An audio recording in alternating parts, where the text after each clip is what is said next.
Each podium has a countdown clock located to the speaker's right that will indicate how much time is remaining. A bell will sound when you have 30 seconds left. Speakers registered on consent agenda items not pulled by a council member will be taken following the announcements of any items being pulled from the consent. Speakers registered on non-consent items, other than public hearings and zoning cases, will be taken following council announcements. Speakers will be given 3 minutes to speak on all items within those blocks that they registered to speak on. Before you begin your comments, please state your name. Thank you. Good evening and welcome to your Forest City Council meeting. I'll call us to order. Tonight's invocation will be by Reverend Hazel Thomas, the Director of Pastoral Care at Texas Health Harris Methodist Fort Worth. Please rise for the invocation and remain standing for the pledges of allegiance. Please pray with me. Creator God, you have placed us in this beautifully diverse and historic city of Fort Worth. We are grateful for this opportunity to come together and voice concerns for this place we call home. We enter this moment seeking you and trusting that in your presence there is real peace. O giver of life and breath, we are grateful you always invite us to dwell with you. We live because of you. We hope because of you. Forgive us when we are too preoccupied to notice your presence in our lives. When we walk through this world and fail to see the wonder of you upholding us and all creation. When we walk through the given valleys of life and fail to trust you that you are redeeming all things, including us. Increase our faith to savor your presence. Open our eyes to your presence, O God of love, that we may lean on you. Guide the words and responses spoken this evening that all may be pleasing in your sight. Amen.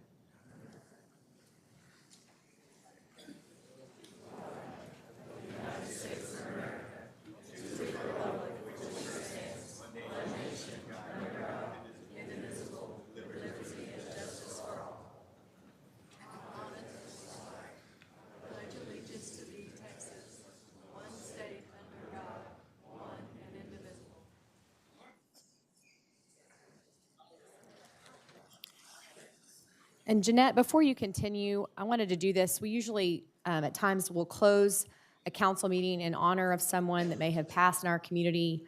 And tonight, we're actually going to close the meeting in honor of the lives lost in Allen, Texas over the weekend. We pray for their families, their friends, their loved ones, our neighbors, and the entire Allen community during this heartbreaking time. I just thought we would take a moment of silence before we continue this evening with this meeting. Remember to be together and what life is really all about, and just take a minute to realize the tragedy that happened over the past weekend. Thank you.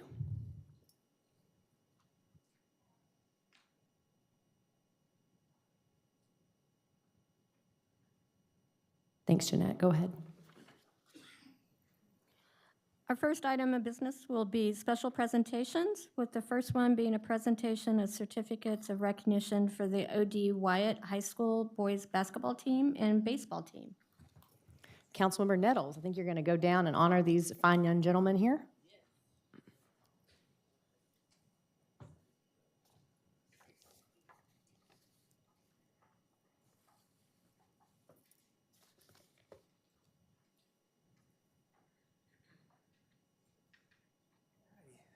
I'm going to ask if let's see who we have here first. The baseball team. Is the baseball team here?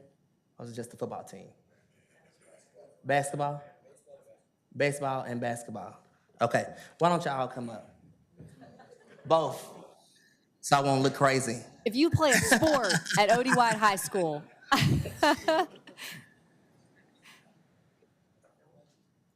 Okay. Yeah, y'all come on around.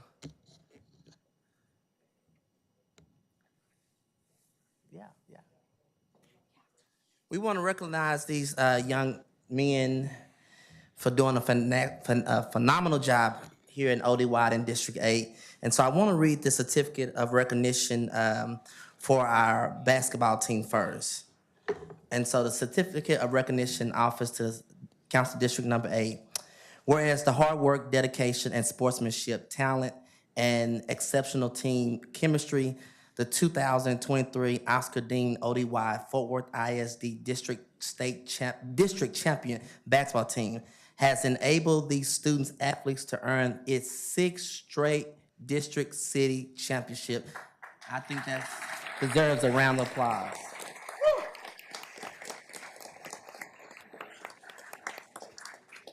Whereas winning the 2023 Fort Worth ISD High School District Championship brought honor to ODY in the city of Fort Worth on local, state, and national levels. And whereas the head coach, Coach James, and the entire coaching staff, team members, parents, faculty, and student body of ODY High School was excited in guiding this team through victory and unwavering support.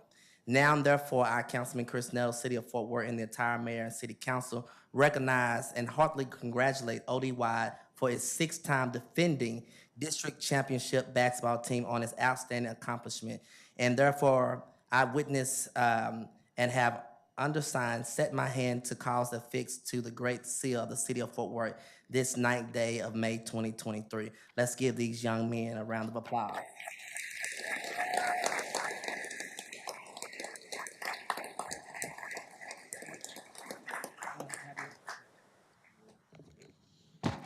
Thank you guys for the support. On behalf of ODY High School and the ODY basketball program, we thank you guys and we appreciate the opportunity to come up and be recognized. Thank you.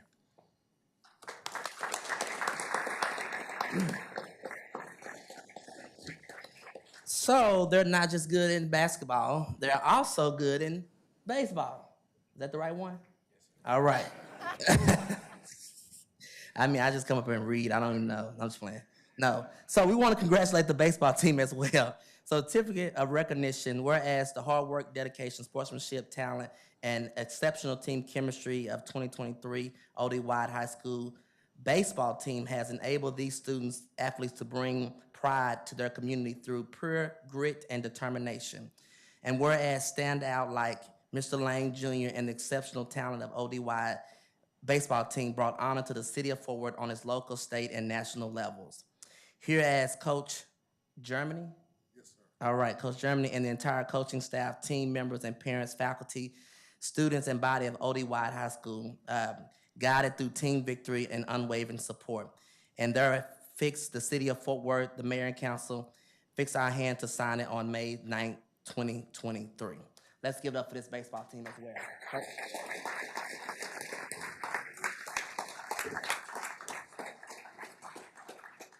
Giving honor to God. No, but we would like to thank you for this great opportunity, and Captain Jaworski wants to say a couple words. Thank you for the city of Fort Worth for allowing us to have this opportunity and stuff like that, and allowing us to appreciate how great this team has become. Thank you. Very proud of you. And I'm sure there are some parents that are here, so if there's any parents of these students, if you would stand and be recognized at this time.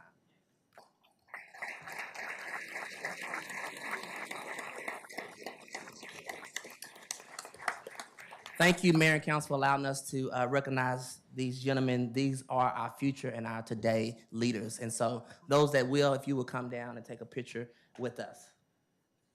We'll turn around this way.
Next will be a presentation of certificate of recognition for the Why Not Love Ministry.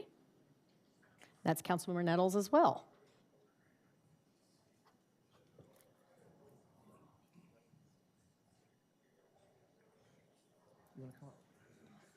All right, thank you, Mayor and Council, for this opportunity. Again, we want to recognize a great and wonderful ministry that's doing work in the city of Fort Worth. And so, from the Certificate of Recognition Office of City Council District Number 8, the King will rely, truly I say to you, whether you did it for the least of these brothers and sisters, you did it for me, Matthew 25:40. Whereas Why Not Love Ministry was birthed in January of 2020 during the COVID year. It was after many God moments outside of the four walls of the church of building. Pastor Walter and co-pastor Tiffany Freeman knew that the spreading of the gospel in these streets and sitting at dinner tables was where God was leading them. From family, marriage, youth, the hurting and the homeless were in their heart. Whereas Why Not Love Family Ministry is a nonprofit organization that focuses on loving people back to life, meaning, purpose, and mental health through advocating and efforts. Whereas pastor and co-pastor and the entire Why Not family ministry embodies Christ for love for others. And witnesses, therefore, the city council, mayor, and council, fix our hands and cause this great seal of the city of Fort Worth on this 9th day of May 2023. And I want to say a couple things in this chamber because I think Mayor has said it a few weeks ago. We have seen a lot of people come in this chamber that have taken attacks on the council, on the city of Fort Worth, and people like these pastors here loving people back to where they are is what we need in the city of Fort Worth. Love wins all. Love rules over all. And so we want to thank you guys for loving our community and supporting our community.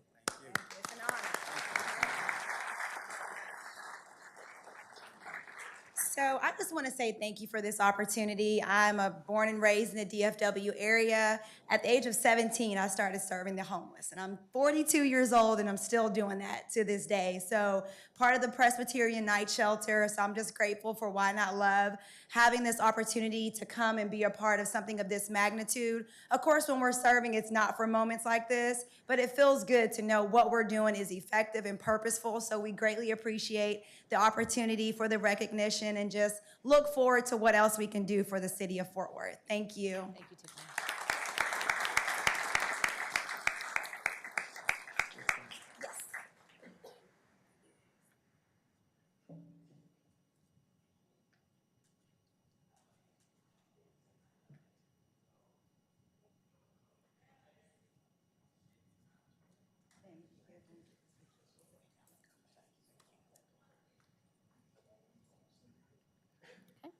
Next will be a presentation of proclamation for the Fort Worth Marshals Division 150th anniversary.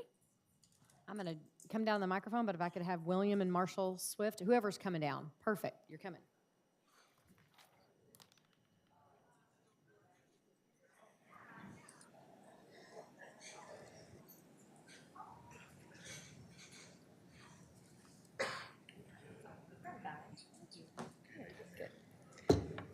So I get the pleasure of reading a proclamation to recognize the City of Fort Worth Marshal Division that has served the City of Fort Worth since 1873 in a variety of capacities. And 2023 marks the 150th anniversary of the founding of the Fort Worth Marshal's Office. Currently, there are 45 deputy marshals, forming one of the largest marshal divisions in Texas.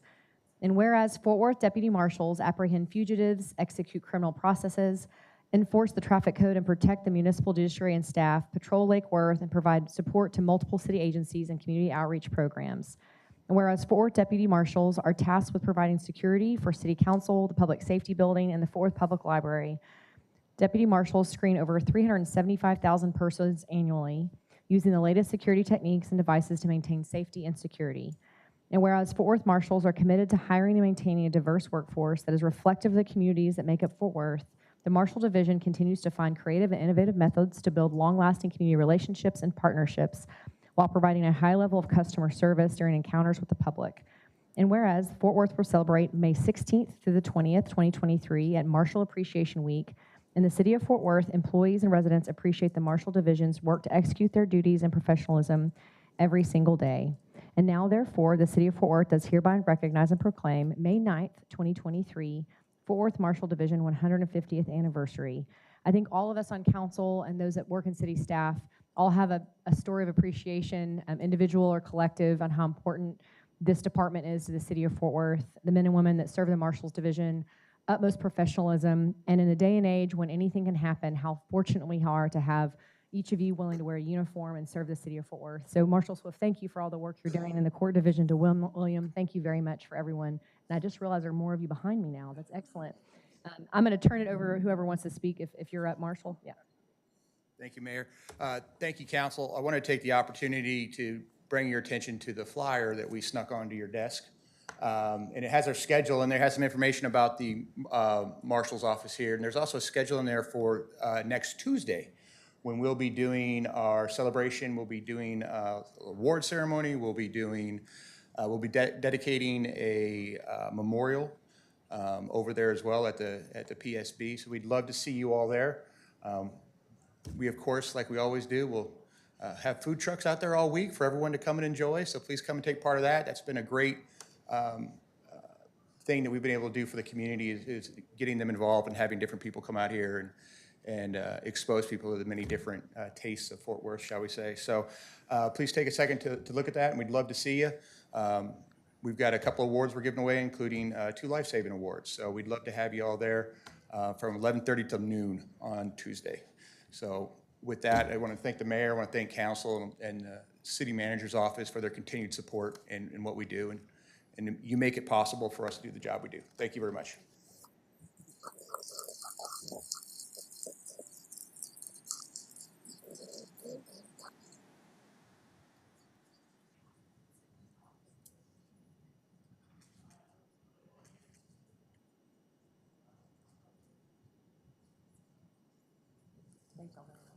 Appreciate it.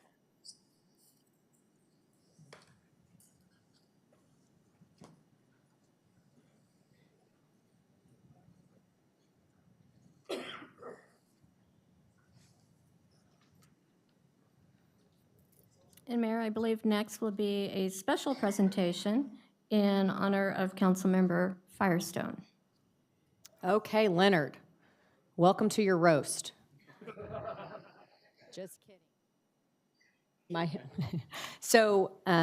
It's with a little bit of sadness and also excitement for Leonard and his family. Councilmember Firestone has served District 7 for the past 2 years and opted not to run for re-election. And so tonight is actually his last Fort Worth City Council meeting. And as is customary in this body, we like to recognize those that have been willing to serve. I know Leonard to be a man of integrity and honesty. I have so much enjoyed getting to know him and his family over the last 2 years.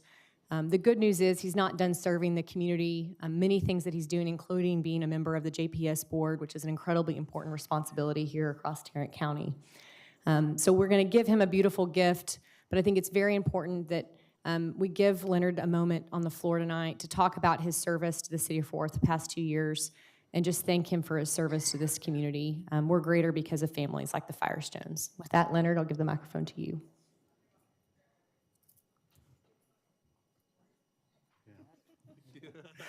Thank you, Mayor.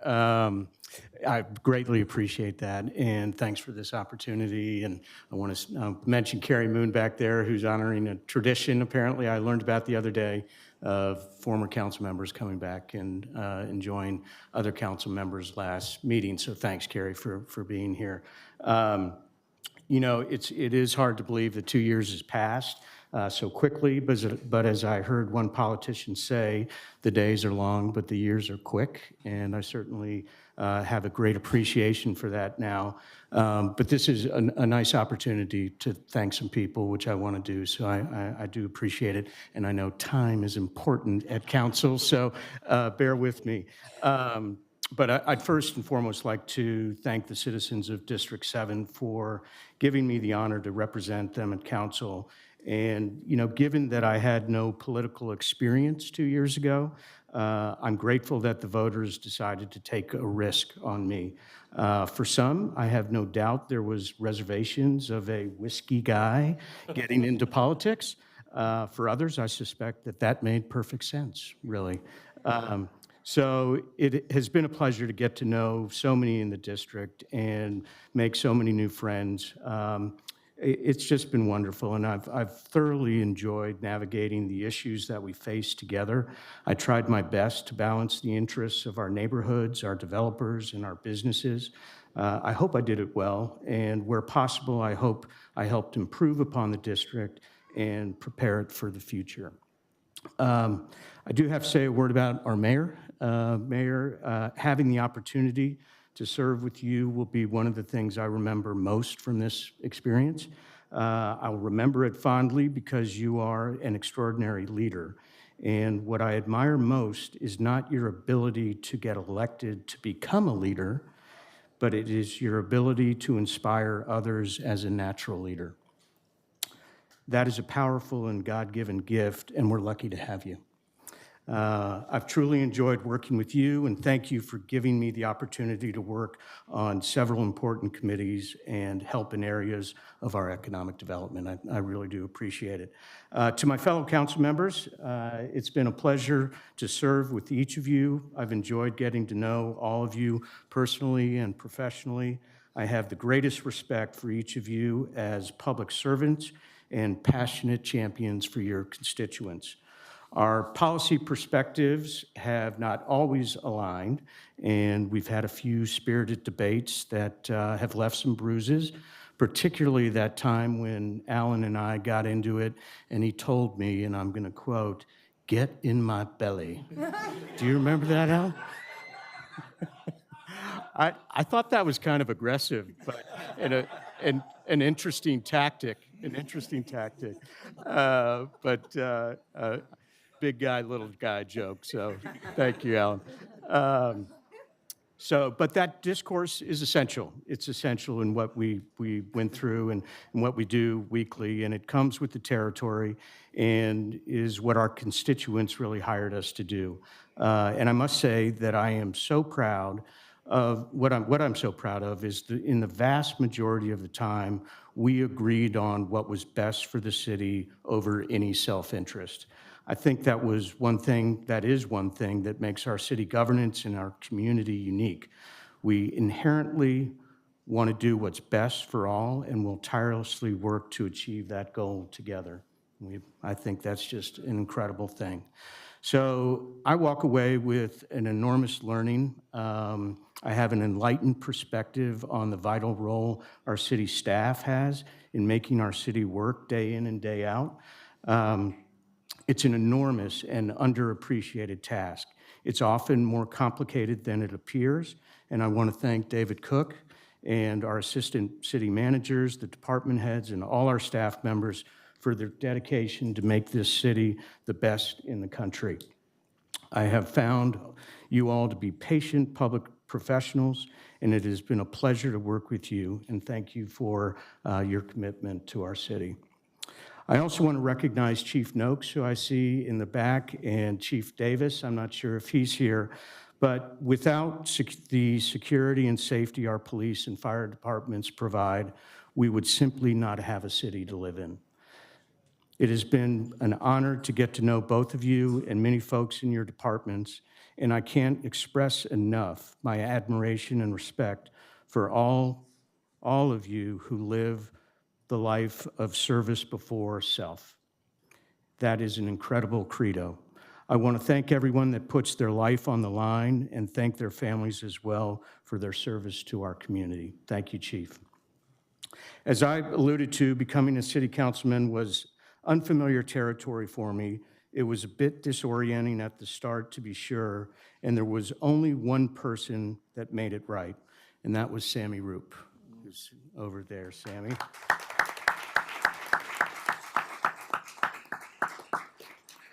Sammy is unequivocally the best of the best. A district director for 25 years, she has made every councilman she has worked with better.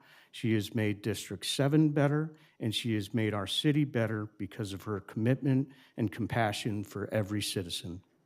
I will take the liberty, Sammy, to speak for all the councilmen you have worked with and express our gratitude for your help and your wisdom. You serve District 7 with a unique ability to be a compassionate listener and an invaluable resource to all.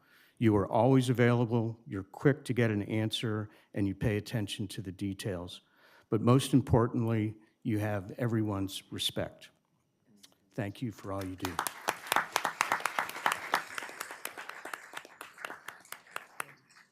Some of you may have heard that Sammy was going to retire at the end of my term, but being true to form, she has decided to stay on a few more months to help transition Macy, who's sitting next to her, into her new role. I know Macy is thrilled to hear this news, as is everyone else you work with, because no one wants to see you go, Sammy. So thank you for doing that. So to wrap up, I want to recognize and thank my family. Nicole and 3 of our children are here, Lane and Harvey and Harper. Check your posture there, baby. Although I've not been in public office long, we have shared a memorable journey together. From door knocking in neighborhoods to a constant changing schedule, I understand this chapter of life caused quite a disruption at home, and I want to thank all of you for supporting me throughout this experience and masking your disappointment if I was not able to attend an event or be home for dinner. Rest assured, you will find me in the carpool line soon enough, although it probably won't take any of you long before you'll be asking, what are you going to do next? Of course, without Nicole, none of this would be possible. None of it would have worked. From the faith leader she is, to the Uber driver, to the master logistics organizer, you carried the load with love and grace. You are an amazing mom and wife. Thank you for your support, your love, and being the rock of our family. Thank you all.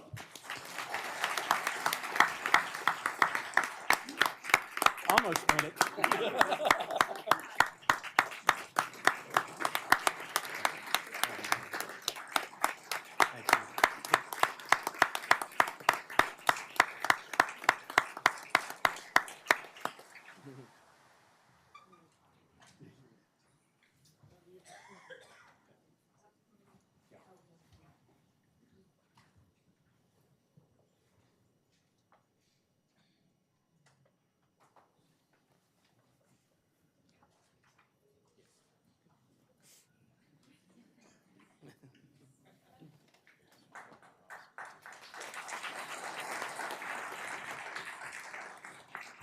Thank you all. Next will be items withdrawn from the consent.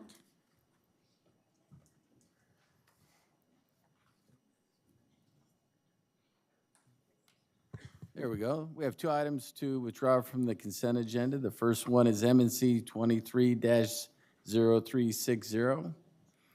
The next one is M&C 23-0381, and that will be continued to June 13th. And City Manager, I don't believe there are any items being continued or withdrawn by staff, correct? There are none. Mayor, the next will be the consent speakers, and I believe we have 1 consent speaker. Perfect. Our speaker is Adrian Smith. Is Mr. Smith here?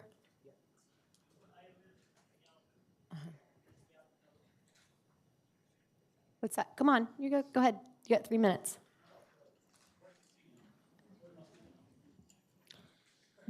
You're speaking on the item MNC 230383.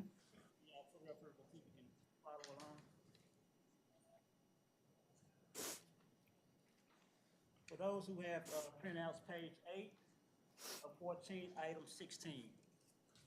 Page 8 of 14, item 16. I'm not at the podium. I don't know why you started my time.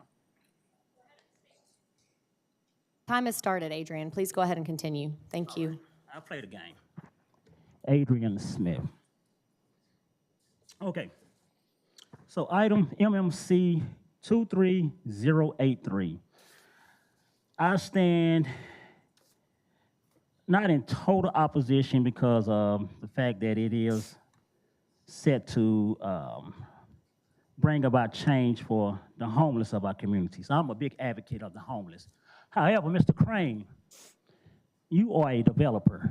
This particular property has contributed to the problems, the plight, the destruction, just anything that's considered bad of that particular community. Why not demolish the entire property and rebuild? Why are the homeless always given, or not just the homeless, people who are considered the least of us in this society, why are they always given just the crumbs? What do you know about this property? Nothing. You don't know a thing about that property. But I do. I know what goes on in that area. So I don't think you get it. I think it's just a Band-Aid. Just the same way the city has done with the property off of, is that Magnolia or 8th Avenue or whatever, where you all purchased from the Southwestern Baptist Theological Seminary, just a Band-Aid. Why not demolish that property and rebuild? Oh, it's not considered important to you all.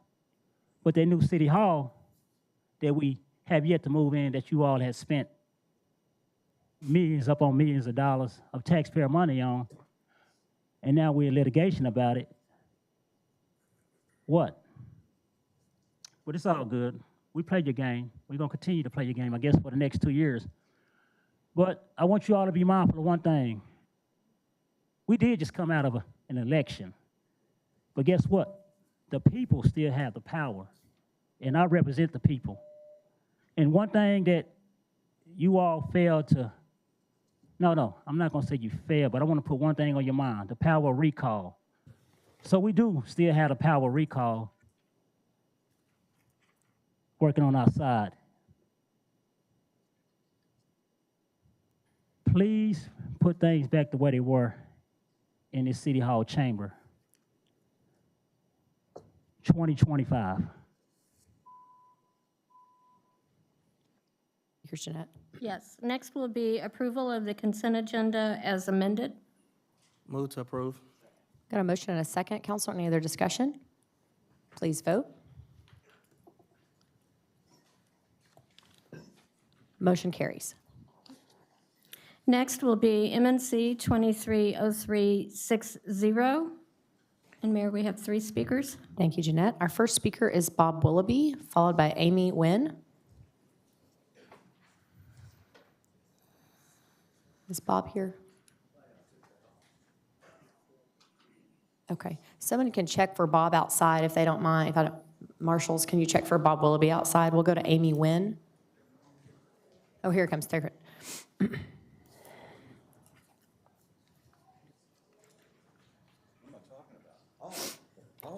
Oh, Manny, my friend. Okay. Oh, yeah. Okay. Let's get this up here right quick, huh? Hey. Oh, I love this guy. He's great. Let's put that up there. Let's show this man. He's going to be on the police. I thought they pulled this from the agenda, but whether they did or not, this police officer is also was the president of the POA. He's put a lot of our money into these candidates sitting right up here, okay? A lot of money into candidates. In our District 5, he mailed out thousands of leaflets when I was running in District 5 with my name on there saying I was not recommended, but Gina Bibbins was, okay? But he didn't ask none of the candidates in District 5, no interviews.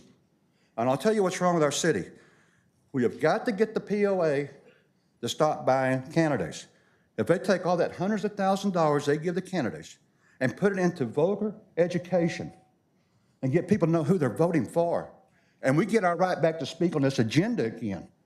Because it's been taken away by these people, okay? You don't have a right to speak 3 minutes anymore down here. Anyway, I'm against him being on there, but you'll see They'll pass it no matter what. I've been down here for 10 years, and I learned after about 4 years, it's all a joke. It is. They do what they want to, like the redistrictizing or the bonds. I went to the early meetings each time around to see if we could make a change. No change. It didn't matter. When you caught them in a lie, it didn't change anything. It still just moved right on. So you learn how the system goes. FWDistrict5.com is my website. You can see videos, so I back up what I say. And I get emails from people where these people have misled them, and it's not true. I'll tell you what, at the end of the day, we the people have the power. But when only 3% of the whole city votes to put Mattie Parker in, and only 2% of 100,000 people in District 5 puts Gina Bidens in with 2,000 votes. 10 years in office only gets 2,000 votes. We're not getting notified. That's the whole thing in a war. They cut off your intermission. These are bad police. This is a bad police, and I'll tell you why. I have a bad report written by me by police, and I can't talk to them. They won't return a call. No one will talk to me. DA, Internal Affairs, or these people. So I can't do about this report. It has my name on there with lies on there. I mean lies. And no one will talk to you. Is that the city you want to live in? Anyway, well, I appreciate it. I like to vent when I get a chance. But I would not put him in, but they will. And you'll watch and see. They will vote him in. And he's a commissioner right now, too. That's his reward for all that money he gave these candidates. The POA, Firefighter Association, Star Telegram, if they would flip and help the people, we could turn this city around with their power. Instead, they're taking us down to a thug-like city. Thank you. Our next speaker is Amy Nguyen, followed by Manuel Mata. Amy, are you here? No? Manuel Mata?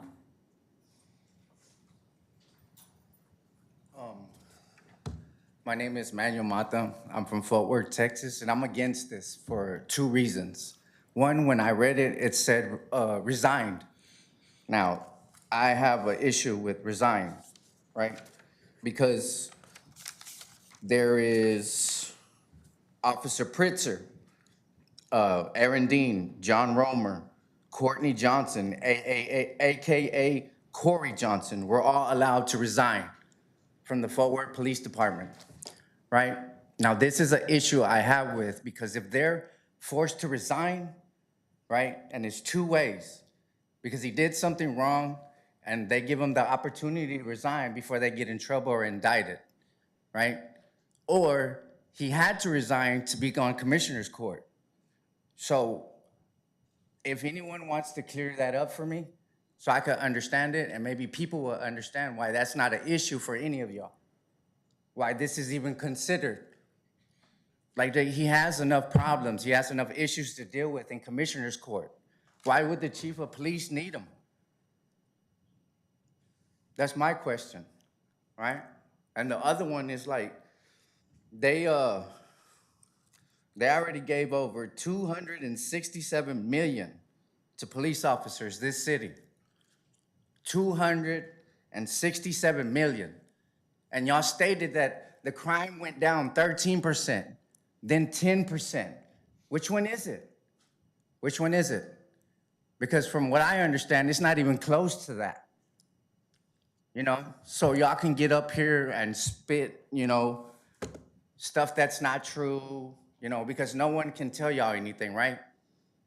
But this has to be something that's not about y'all and those police officers, because communities are up here telling y'all what's going on with certain officers in their community, and it's being ignored because they're controlled by the POA. And that's not cool, man. And all of y'all said that y'all took an oath for the people, that y'all took those seats for the people, not for yourselves and not for each other. Because there has to be a time when y'all go back to being human and have a heart. Because what we're dealing right now is robots. And that's not even something that people should consider as okay from the city. Because we need leaders that are gonna stop this. That when people come up here and explain to y'all what they're going through with police officers in their area and their division, that y'all don't look down, look the other way. Because we come up here, a lot of people don't want to. Because they're intimidated. Because they feel that nothing is being heard, nothing is being done. So like I said, there has to be a time when all of y'all get off of that stuff they're on and have a heart and be human. Thank you, Mr. That's what Mata. we need. That's the last of our speakers, Council. Councilmember Bivens? Yes, Mayor, could you have staff describe the role that is being considered? Chief Noakes, if you don't mind coming down, thank you. I think it would be good for clarity.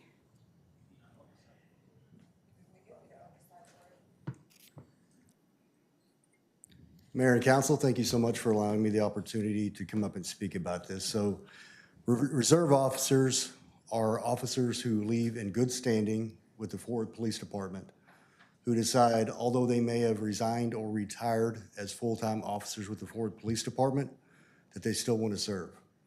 It also includes members of the community who may not be able to commit to a full-time position and have other jobs, but they want to be able to serve the community of Fort Worth. And they do so by going through our Reserve Academy, completing all the training and being certified as reserve officers for the Fort Worth Police Department. We have officers assigned to various roles, such as patrol, intelligence department, and training based on their prior skills and training that they had prior to either resigning or retiring.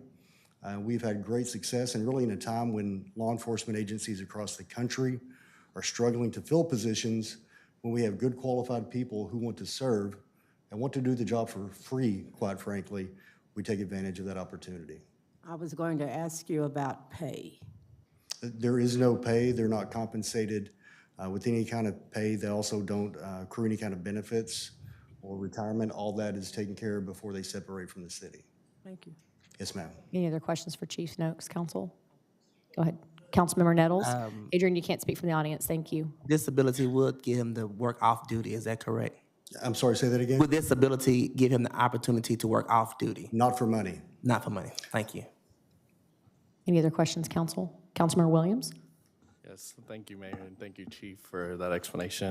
The one question I may be for you or for legal, but I guess would this have any implications on the county side on any decisions that the Commissioners Court would have to make on joint public safety initiatives? Would he have to recuse himself? That's a very good question, Councilmember Williams. Actually, I've consulted with our city attorney's office about this very topic.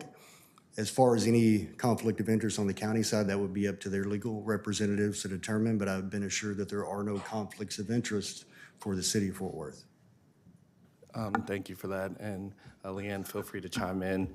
I'm a bit unready to vote on this one, only because we don't know the implications on the county side as to whether or not it would have him, they would require him to recuse himself. And so I know the vote is here, but I wish we would know that so that we can make an informed vote.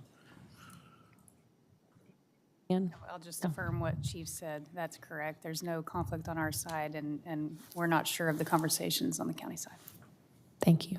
Any other questions from Council? Thank you, Chief. Thank you. You have more? Go ahead, Jared. One more question. You know, I'm okay with us voting tonight. So, you know, if we proceed, that's totally fine. But if we could continue it, I would like to know what I'm voting on to make sure that we're not putting, you know, a county commissioner or tying his hands from voting on important safety initiatives that we may collaborate on. But however this body decides, you know, I'll move forward. Thank you, Jared. Any other questions or comments from Council? If not, it feels like the body is ready to vote on this item tonight, unless anybody wants to speak up, and we can have a motion to continue vote first before we proceed on the item. No? Okay. With that, Council, I think that concludes the commentary on this item. Please vote. Actually, I need a motion first. That would help. Motion and a second. Any other discussion, Council? Please vote.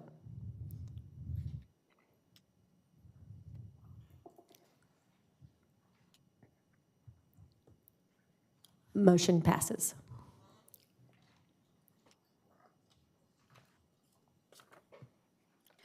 The next item, just to let everyone know, MNC 230381, that is continued without objection to June 13th, 2023.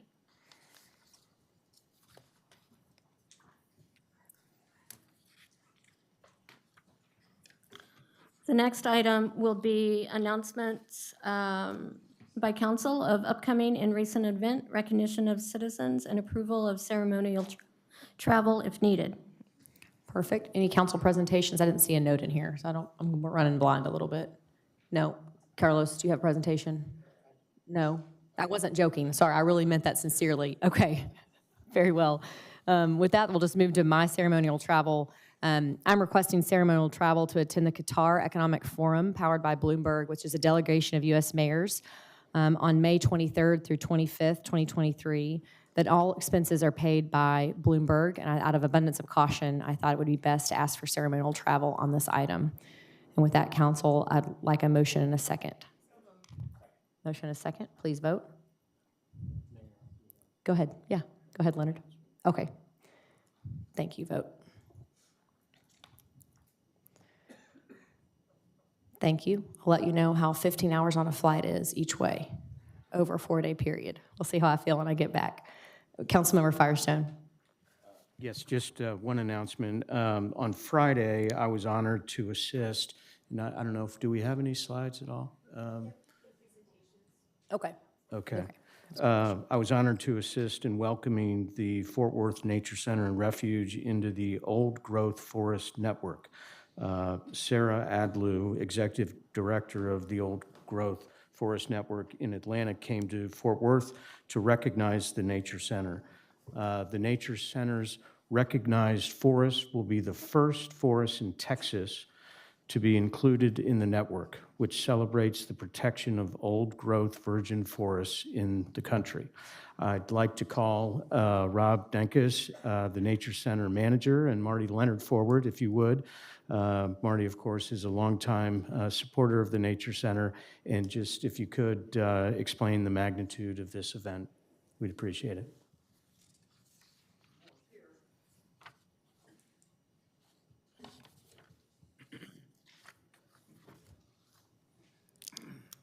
Well, thank you, Councilman. It's an honor to address the Old Growth Forest Network and its importance to the Nature Center and to the community of Fort Worth. And really, this story started over 100 years ago when your predecessors set aside land that became the Fort Worth Nature Center. Part of that land was a patch of post oak woods that has gained national recognition throughout the nation, and its importance is because it shows exactly what Texas used to be, and it also shows the foresight of your predecessors and really opened the door for our new open space policies. And so we've been doing that for over 100 years in the city, and we're finally getting recognition. And ironically, here in this prairie town, we have the first recognized old growth forest in the state of Texas.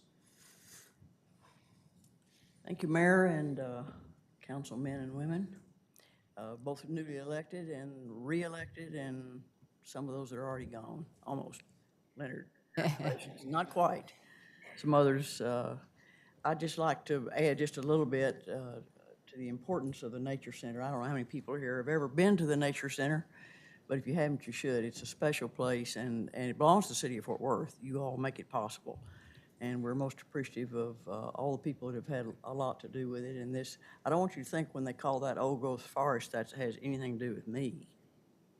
Just by looking at it. I'm not 100 yet, that's for sure, but hope I get there one of these days. But anyway, just a thanks to Dennis Shingleton, was very involved with on the council with us before, and the staff. Your staff has been wonderful. I could name them all, Rob, of course, but others as well. And so we are most appreciative of this award, and we think it's really special, has a special meaning for us, and hope you'll get out to visit us. Thanks very much. Thank you both. Thank you, Marty.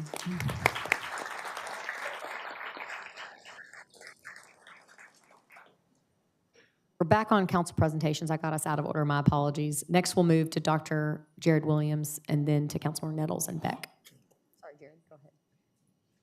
No worries. Thank you. I saw the slide. There it is. So last week we had the opportunity to share with the Anderson and Auber family in dedicating both a park bench and a street topper for Ben and Meg Arbor. Just want to thank not only the Anderson and Arbor family, but also staff for helping to make this dedication ceremony possible. Ben and Meg Arbor were pillars in our community, and their lives were tragically taken due to reckless driving. And so thank y'all for what y'all did for the family. It really meant a lot, not only to the family, but to the community and to me. So thank y'all. Next slide. And then lastly, I would like to also thank all of our residents, and a special thank you to Summer Creek Middle School students. Their student council joined us for our most recent litter day, where we cleaned up the Hewlin Bend area. So thank you to Code Compliance Department and also all of the neighborhood volunteers, and to Josh and Davia, thank y'all for organizing the event as always. That's all. Thank you. Thank you, Dr. Williams. Councilmember Nettles? Thank you. This first slide shows that we was at Southeast Fort Worth, Inc. annual luncheon. We was honored to hear from our mayor talk about economic development on the southeast side. Stacey Marshall's doing a phenomenal job there. Next slide. Had the opportunity to go to Carter CME Spring Festival. Clothes, food, couple of NPOs, officers there, and this beautiful young lady, as the new pastor, was installed a few months ago. Next slide. Had the opportunity to go to Christ Cathedral 40th church anniversary and present a plaque to the bishop and his first lady, as well as Donnie McClurkin, national artist, singer, had preached the service. Next slide. Goodwill had a ribbon cutting in District 8, was soon to be District 11. Had opportunity to go and speak about the wonderful things that Goodwill is doing with education, youth programs, as well as job programs. So if you need any help, Goodwill does more than just clothing and secondhand items. They actually have great programs for our community.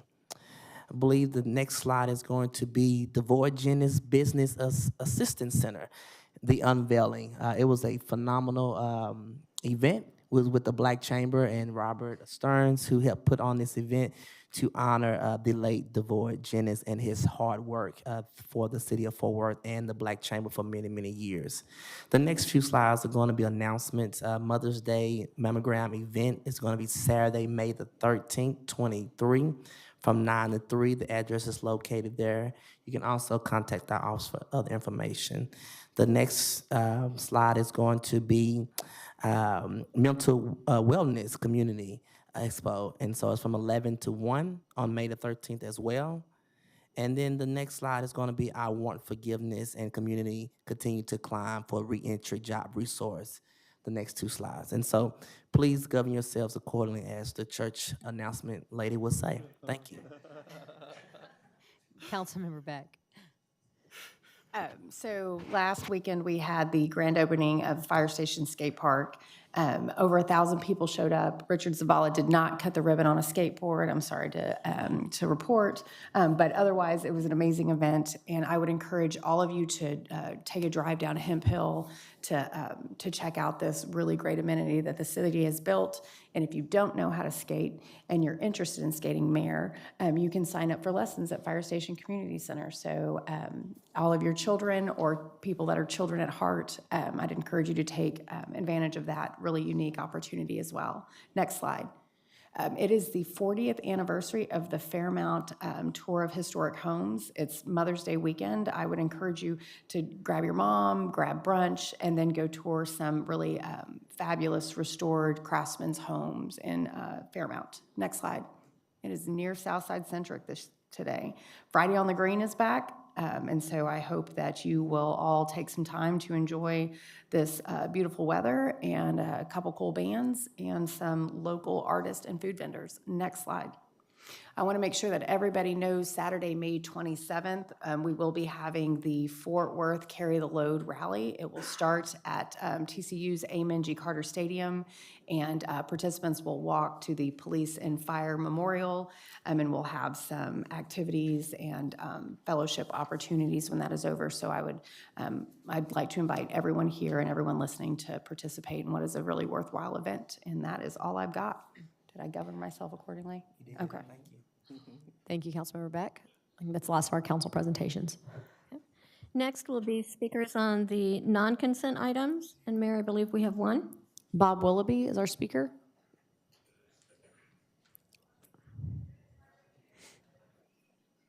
Bob.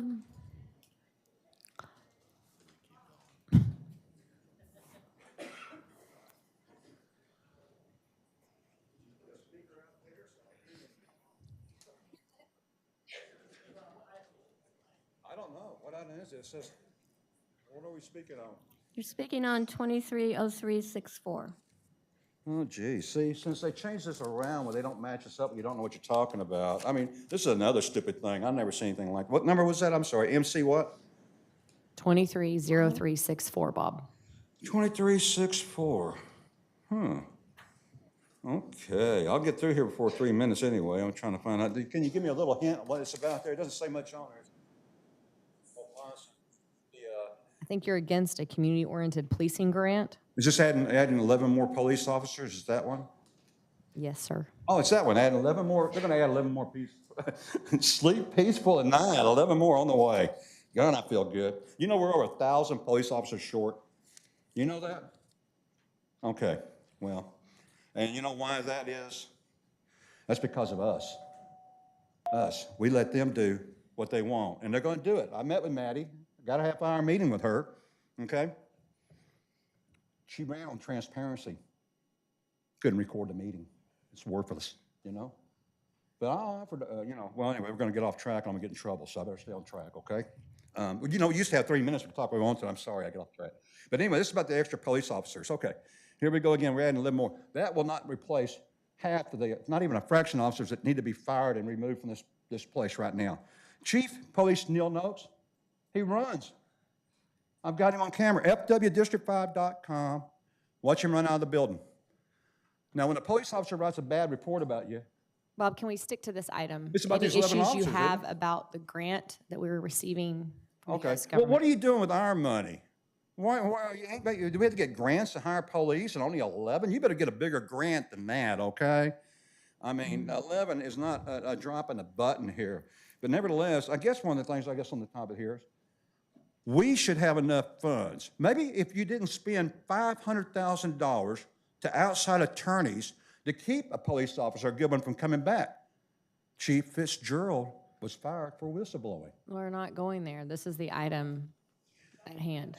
If we can just keep I'm talking about these police officers and why we got more. It's 11 of them, you're getting a grant from it. I want to know why do we have to get this grant? Why don't we have the money? Why do we have $500,000 to pay outside lawyers to keep a police officer from coming back? If we didn't do that, maybe we'd need that grant money, huh? Okay, so it all connects. It does. Just relax. It's okay. But anyway, appreciate it. But anyway, I want you to know, until we get a real mayor and a city manager, we have nothing. We're just spitting in the wind, and that's the God's truth. Let me know when the next one comes up. Go ahead, Jeanette. Next will be item 230247, Board and Commission Appointments, District 8. Councilmember Nettles? Yes, thank you. Okay, those of you who have been to a city council meeting, these are the things that happen every week. And so thank you for being here and being in support of Leonard. I'm sorry I've been talking a whole lot. It's your last meeting, but we're gonna send you home well, okay? So before I get to my appointment, I want to acknowledge Ms. Wanda Conlon. If you will come to the podium, I want to say a couple of words to you. And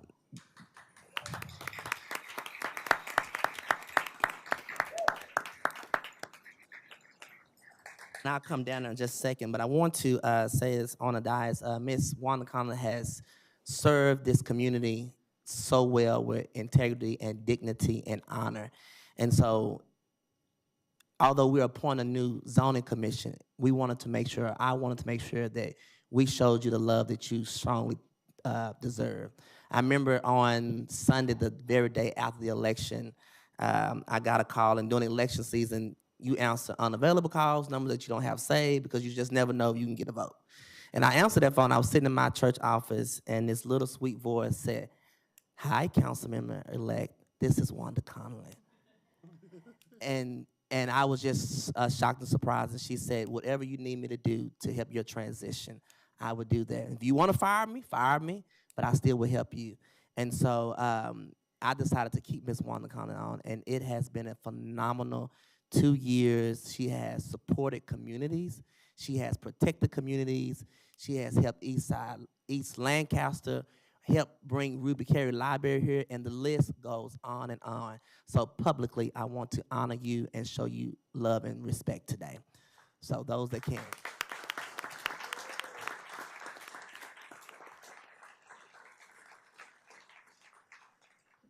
I would say I'm speechless, but we all know better than that. I will read this plaque, and then we're gonna let Ms. Wanda have a few words. So, Certificate of Recognition, Office of City Council, District 8.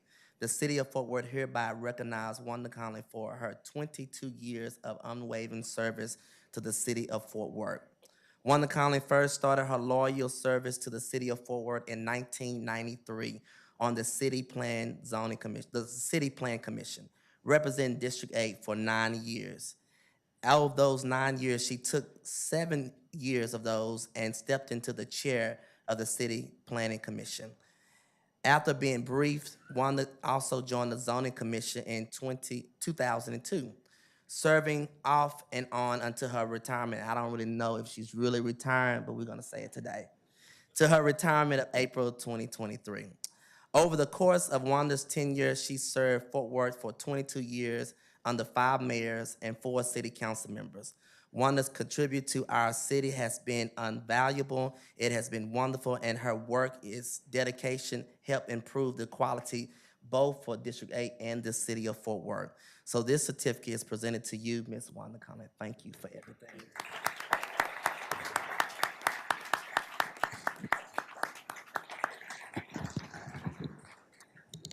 I do just have to say one thing.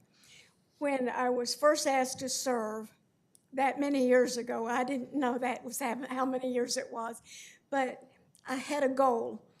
I would be in my place, I would be on time, I would be prepared, and I would never embarrass my council person.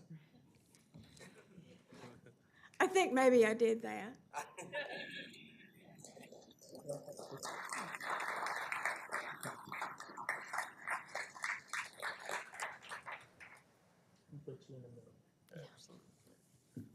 Those that don't know, this is a beautiful husband, a handsome husband.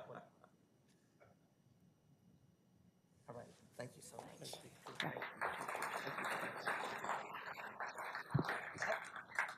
Forgot your flowers, Wanda. You have flowers from us. We got flowers from the mayor's office, so we want to present those to you. Thank you. Thank you. Yeah. Wanda and Dawn, we appreciate you. Yeah. Council, I have a few lights up here. There may be a few that also wanted to add anything. Councilmember Beck, did you want to add anything? No. Councilmember Williams? No.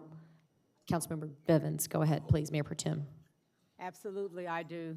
Wanda and Don, before you leave, it is my effort to try to embarrass you. For those of you who are Fort Worth natives and you've been here since at least 1980, please show your hands. Okay. Let me tell you what used to happen.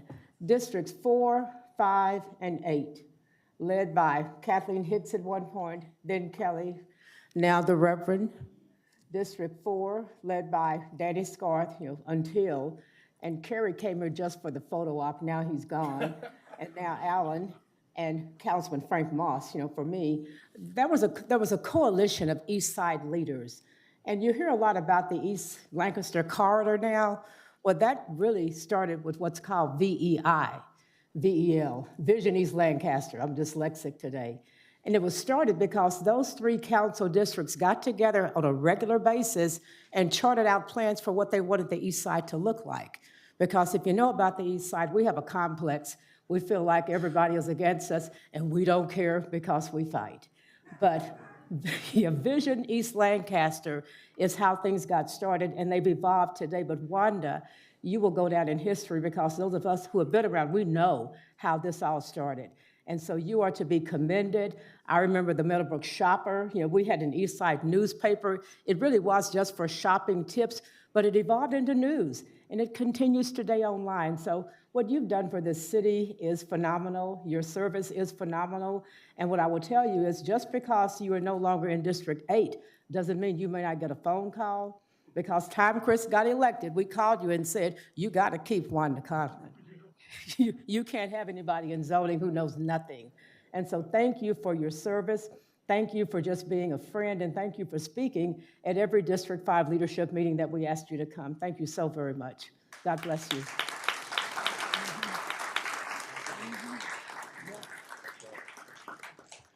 Thank you, Mayor. So thank you, Mayor. So with that, I want to do my board appointment, and it's just ironic that Ms. Wanda Conlon was redistricted out of District 8 into District 11, and this board appointment was redistricted out of District 6 into District 8. And so we're just excited today. And so to the mayor and council, I request your consideration to appoint Ms. Tisa Leggett to the Zoning Commission for position 8, effective May 9th, 2023, with the term expiring October 1st, 2024. The respectful applicant attached his resume is provided if you need it, but that's my motion for today. Motion and a second. Council, any discussion? Please vote. Mayor, can we clarify that also is the airport zoning? This is for zoning. Oh, yes. Okay. Yes. Please vote.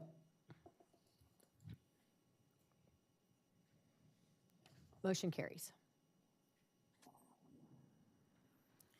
Next, Mayor, we've had a request by Councilmember Blaylock to take up item. Let me get to my page.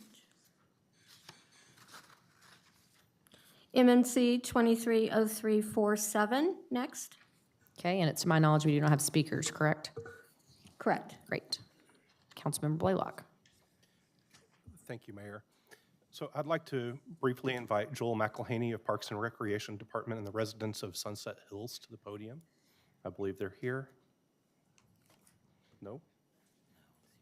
Okay, well then I will, I just want to acknowledge and thank Sunset Hill Homeowners Association for the donation of playground equipment for the park and their collaborative effort with our Park and Recreation Department, and Joel for his leadership.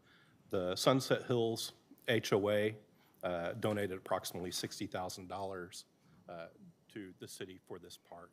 Great. So with that, I would like to motion to authorize the acceptance of that donation. Motion and a second. Any other questions, council? Congratulations, Alan. Please vote.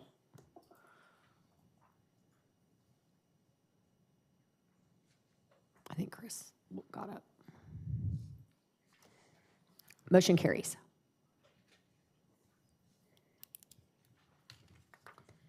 Next item will be Resolution 230287. Thank you. Motion and a second. Please vote.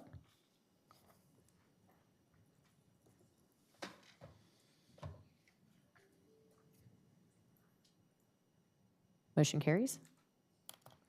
Next will be MNC 230354, which is a public hearing with a report by City Staff Beth Knight.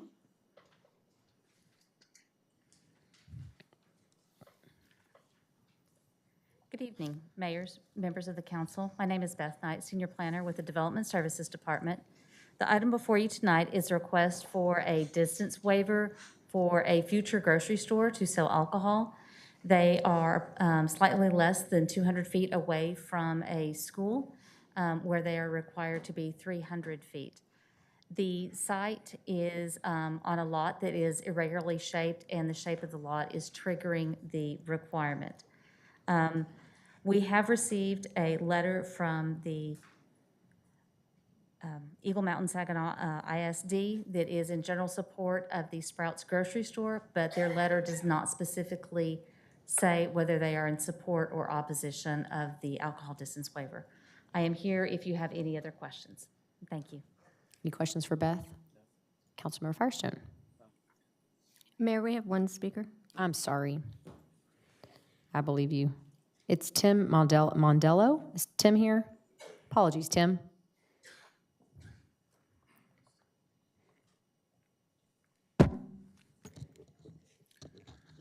Good evening, Mayor and Council. My name is Tim Mondello. I'm representing GBT Realty, who is proposing to bring a Sprouts Farmers Market to 4525 West Bailey Boswell Road, which is the vacant rear lot of the Retail Corners Edition property. I'm here tonight asking for an appeal to the 300-foot property line to property line setback requirement for an alcohol permit. The eastern property line of this lot abuts Old Decatur Road, and it's approximately 180 feet from the western property line of the Wayside Middle School, which falls under the 300-foot setback requirement for issuance of an alcohol permit. I have obtained a letter of no opposition from the Eagle Mountain Saginaw Independent School District, as well as a letter from the Northwest Alliance Homeowners Association fully supporting Sprouts Farmers Market to be built on this site. The proposed sale of beer and wine in Sprouts is consistent with the pattern of the adjacent uses in this area, who all sell beer and wine for off-premises consumption, which include Kroger, 7-Eleven, and Walmart. The sales area for beer and wine in Sprouts encompasses only 600 square feet and just 2.5% of the gross store square footage. On average, the sale of beer and wine is less than 5% of sales of Sprouts' total sales volume, making the sale of beer and wine a small but critical percentage of total sales. The proposed Sprouts Farmers Market for this site increases the utility of the land, provides residents an organic and natural food grocery option, and adds appropriately to the mix of uses in the immediate vicinity. This location is admirably suited for a Sprouts Farmers Market, and both Sprouts and GBT Realty could not be more excited to bring one here. Thank you for your consideration. Thank you, Tim. Move to close the public hearing and approve M&C 230354. Please vote.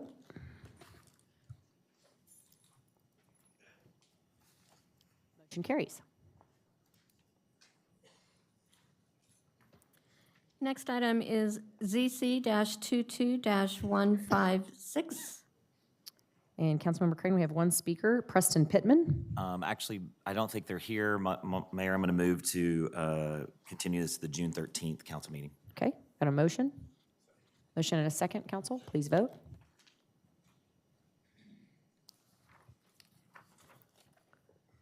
Motion carries. Next item is ZC-23-018. Councilmember Beck, we have two speakers. Our first is Michael Howell, followed by Daniel Leach.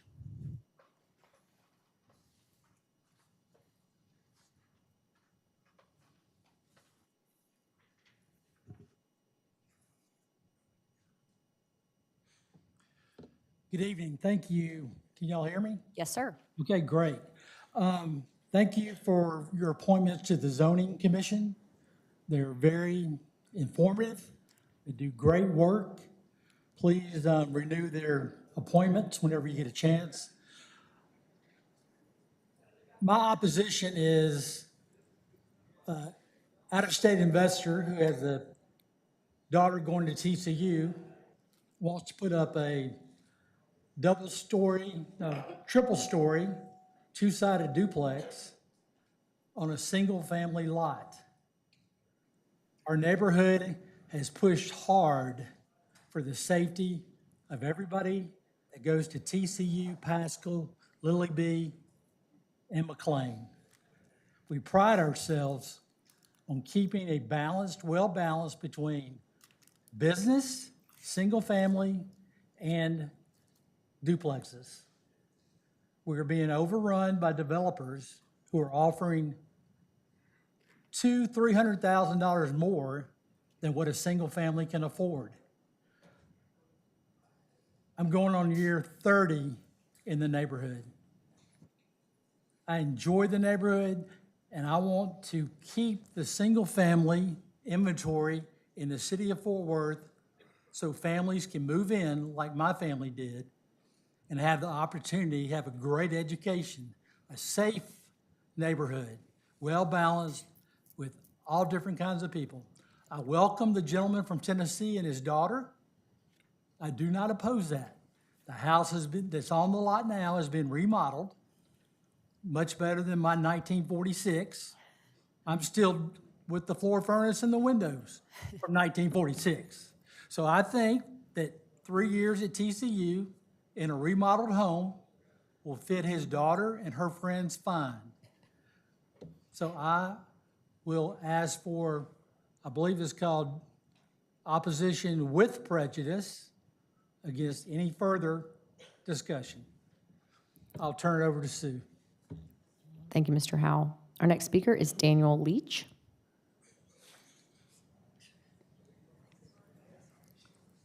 Hi, my name is Susan Stevenson, and I'm a treasurer with Pascal Neighborhood Association, so I'm going to represent instead of Mr. Leach. That's fine, thank you. I also, I live on 2637 Forest Park Boulevard, so I see what we're talking about is a stealth dorm, if any of you understand what that is. And if you've been down Forest Park between Pascal High School and Park Hill, you've seen what's kind of happened. And so I live in a 1950 home that my grandparents built, and a little over 1,000 square feet. And, you know, our neighborhood is just getting picked apart here and there.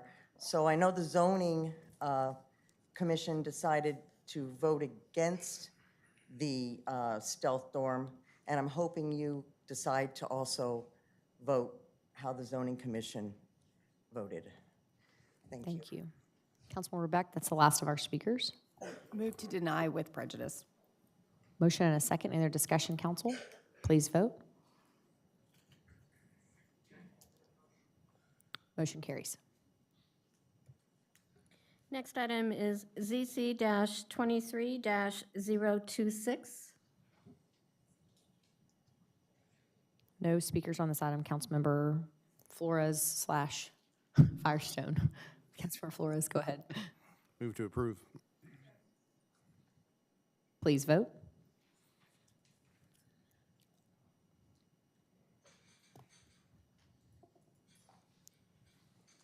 Motion carries.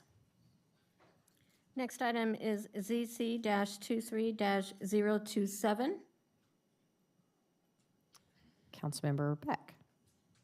We have two speakers. First is Cade Lovelace, followed by John Belknap.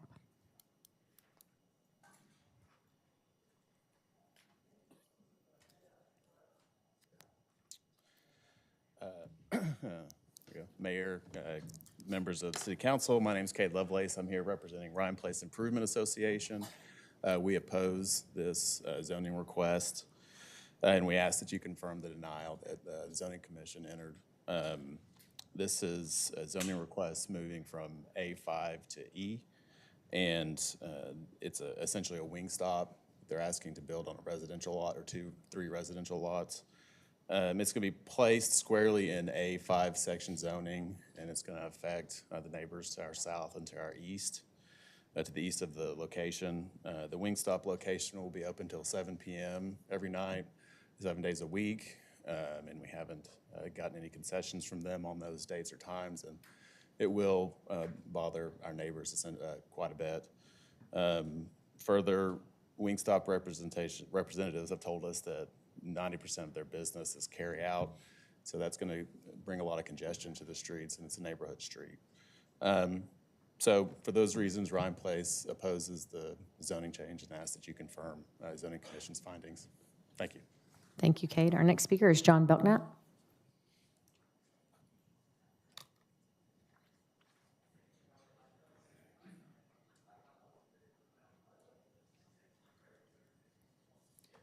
Good evening, Mayor and Council. My name is John Belknap, and I live at 2944 James Avenue. It's, if I go out the back of my garage, or out of my garage driveway, I'm about 60 feet away from their proposed development. The neighborhood does not want in any way a change that would allow a fast food restaurant right in essentially our backyard, our side yard, period. The applicant's representative was told that very clearly 24 months ago, before they came their first time around to apply. This same thing was made clear to the owner of the restaurant more recently than that before he applied this time around. I've submitted a petition with 28 names on it that I gathered within the last 3 days. I spent less than an hour, or right at an hour, gathering names of residents and owners of the properties within 600 feet of the proposed development on the streets of 8th James and Stanley Avenues. They signed in opposition for obvious reasons. People don't want to live next to a fast food restaurant. They don't want their quality of life, deteriorated. They don't want to feel all the negative impacts that such a allowed business would bring. There would be an increase in traffic. There's already a high volume of cut-through traffic on 8th James and Stanley and on West Bowie Street, hitting into the neighborhood and cutting through as a shortcut from West Berry Street onto Cleburne Road towards 8th Avenue. 8th Avenue, we had a traffic calming survey done 20 years ago in the neighborhood, and at that time it seems like there were 20-some thousand vehicles a day going up and down Cleburne Road. That's an intersection where 6 different directions of travel on Bowie, Stanley, and Cleburne Road in both directions all come together. So there's a total of umpteen lanes, and with a railroad track alongside running parallel to boot. There are accidents there on a regular basis. I brought a photo of one that was taken as I snapped it as I was driving home just Friday before last, in which a car just was lowered down off of 2 wheels. Anyway, there's nothing to prevent, if they get their change, there's nothing to prevent them from running their operation 24 hours a day. There are plenty of other locations available that are more suitable. There's actually a lot directly across Stanley Avenue that would have less negative impact on the neighborhood. And we ask you to deny, to follow in line with the Zoning Commission. Thank you. Thank you, John. Councilmember Beck, that's the last of our speakers. Thank you. I'm going to move to deny with prejudice this particular motion, but since I have Mr. Belknap in the room, I want to correct a record because there were some pretty nasty things said about you during the zoning hearing for this particular case. And Mr. Belknap has always been a reliable source in the neighborhood for zoning changes. I appreciate the way that you watch and make sure that you hold people accountable and ensure that both developers and builders follow the rules. So that doesn't make you a bully, that makes you a good citizen. So thank you for doing what you do for Ryan Place in the city of Fort Worth.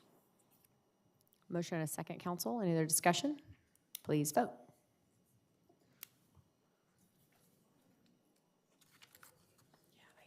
Motion carries. Next item is ZC-23-035. Councilmember Williams, we have 2 speakers on this item. One, I know that's only if there's opposition. Our first speaker is Maxwell Fisher, and to my knowledge, we do not have opposition. Just letting Avis know that. Maxwell? Thank you. Dr. Williams? Avis, if you don't mind, can you just give us a quick rundown of the project? I think this might be the first time that we've been on public record with it, and it's an exciting project. So just describe it in your neighborhood outreach, and then we'll move forward. We've just missed hearing from you, Avis, that's all. You can't go a meeting without you. That too. Yeah. Well, thank you. Good evening, Mayor Parker, members of the Fort Worth City Council. It's always my pleasure to be here, and congratulations to you all. So Avis Shashan, I'm the Executive Director of Real Estate Development with Platinum USA. So this is an exciting development in Council District 6. It would be our 5th deal in Fort Worth, but it's actually an independent senior living deal. And we're planning to do something very different. The site was previously zoned for e-neighborhood commercial, but we are asking for a PD to change some of the zoning to allow for our independent senior living development and keeping some of the commercial along Kingswood Drive. With that, we are requesting a few variances to make the development work, but we have talked to the Candle Ridge Estates HOA, we spoke to the Hewlin Street Church, and we've done some other outreach, and we have gotten support letters, and those should have been included in your packet as well. Awesome, thank you. And it's my understanding that the neighborhoods and the stakeholders had input on this design. Is that correct? That is correct. Awesome. Thank you so much for that. Also, on the record, want to thank Representative Ramon Ramiro's office for their support at the state legislature of this project. So, Oh, absolutely. Thank you for that. indeed, thank you. And with that, I move to approve. Thank you. Motion and a second. Please vote. Motion carries. Next item is ZC-23-037. Councilmember Firestone, Councilmember Crane. Our first speaker is Laura Tucker, followed by Dorothy DeBose.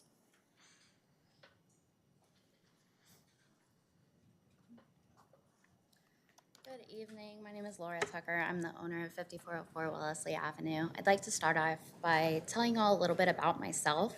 I'm 21 years old. I grew up a couple hours west of here in Eastland, Texas, and I came to Fort Worth originally to attend school at TCU in the pre-law program. While I was at TCU in March of 2022, I purchased my home in the neighborhood of Como. And in October of last year, of 2022, I received a job opportunity in Frisco. For months, I attempted traveling back and forth when I realized that the commute just wasn't feasible. And that's when I sat down and I had to make the most economically sound decision for myself. And that's when I decided that I was going to move to Frisco and obtain an apartment there. So that's when I was going to figure out what I was going to do with my home.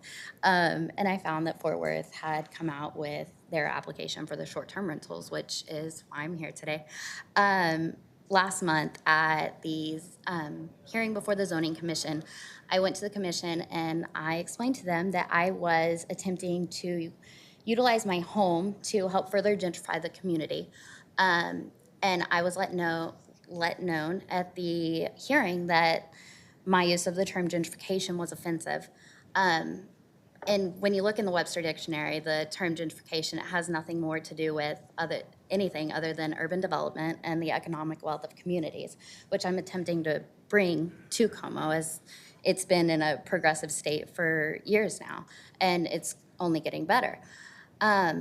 So that is why I'm here today. I am here to use my property to do so, because without my property being utilized as a short-term rental, there's less people visiting the city of Fort Worth. There's less people going to your restaurants, visiting your coffee shops, eating at your restaurants, or getting gas at your gas stations and whatnot. So I'm not a corporation. I am a real human, just like everybody else here. And I'm just trying to make the most economically feasible decision for myself, but also for the community, because it would also benefit not only the neighborhood of Como, but the city of Fort Worth and everybody involved. So that is why I'm here today, is to ask for the approval of my zoning change so that this can happen.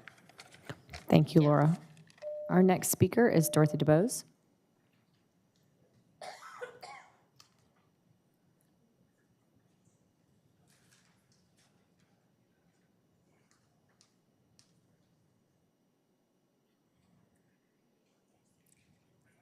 Good evening, Mayor and all of the council members.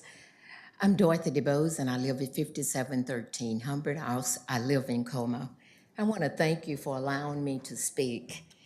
Como has worked hard to revitalize our neighborhood. It has been a long struggle. I want to thank my past Councilman Crane, who worked so diligent with us to develop a strategic plan for our community that we have, that is incorporated into the city plan. And I thank my new oncoming councilman for being here to support us in this endeavor. We have gone and asked three previous city councilmen to work with us to change the zoning in Como. We started out with several different zonings, so we have gone through the petitions, and finally we have the zoning that we have asked for and was approved. As we have worked over the years, we have been trying to revitalize our community, and we have been successful. We used to have a lot of vacant lots. We do not have vacant lots. We have new homes, And the majority of those new homes are already occupied. We have always been a community that know our neighbors. That has been one of our strengths. We have had our Neighborhood Advisory Council that meets the first Thursday of every month for over 30 years.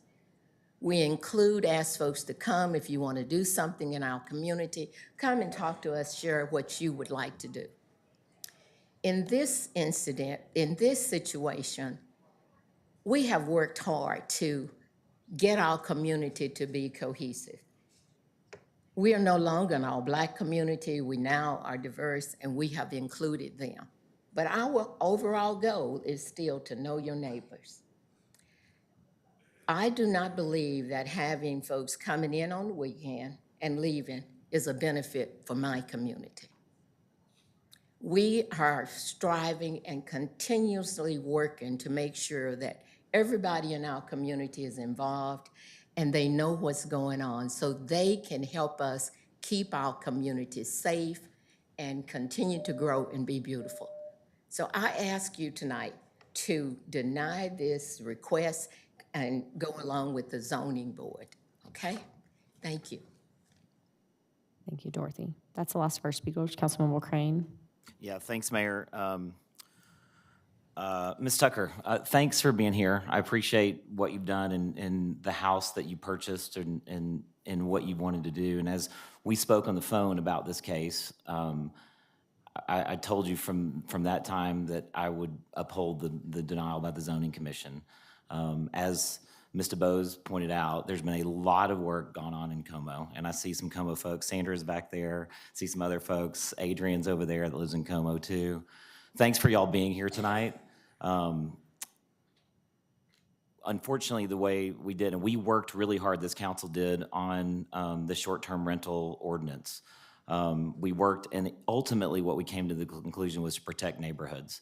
And from what I know, the work that they do there and I'm still your council member for another week. Sorry, Jared, but I'm still for another week. But I appreciate all the stuff and the work that we've had over the years, making sure that we continue to build that neighborhood up and it be the best that it can be. And so I think tonight's vote is reaffirming that this council too believes that Como is a great neighborhood, will continue to be a great neighborhood, and believe in Lake Como and all the things happening there. And so with that, I move to uphold the Zoning Commission denial of this case. A motion and a second. Please vote.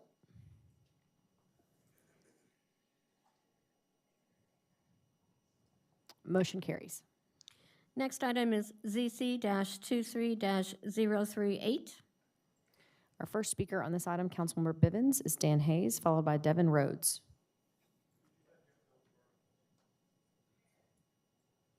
He's only, yep, that's fine. Devin Rhodes.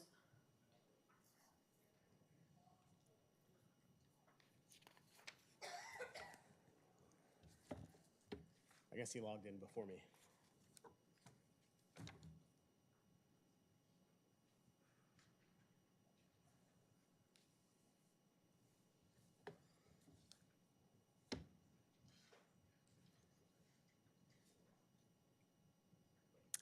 So Devin Rhodes, Wheatland Investments. We're an affordable housing development company. We are a family-owned company. We have properties in Kansas, Oklahoma, and Texas. I'm joined by my father here today.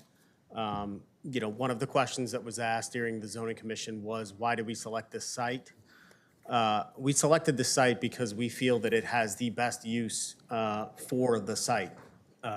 It's currently zoned single family. We're requesting a zoning change to multifamily C, medium density.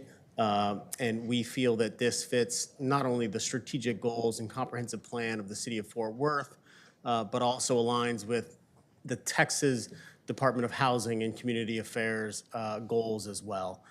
It continues to be very, very highly ranked within TDHCA's requirements. And so that's why we're requesting and respectfully asking for you to approve this zoning change. Just a couple of quick points. We do have a resolution of support from the city of Fort Worth we received back in December. There was another 9% application within the low-income housing tax credit project process that withdrew their application because they did not receive a resolution of support.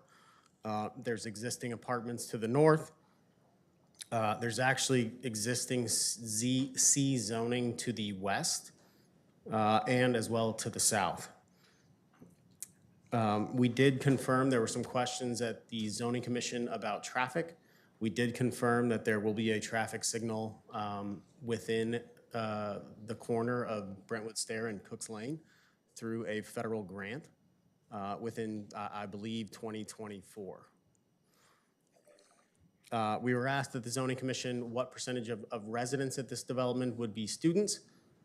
0 full-time students would be living at this residential development as it is an affordable housing development. No full-time students would be able to live there. And then lastly, this would provide approximately $391,000 to the city of Fort Worth through impact fees. And I guess I'll just leave it at that. Thank you. Thank you, Mr. Rhodes. Our next speaker is Dan Hayes, followed by Wayne Bergdorf.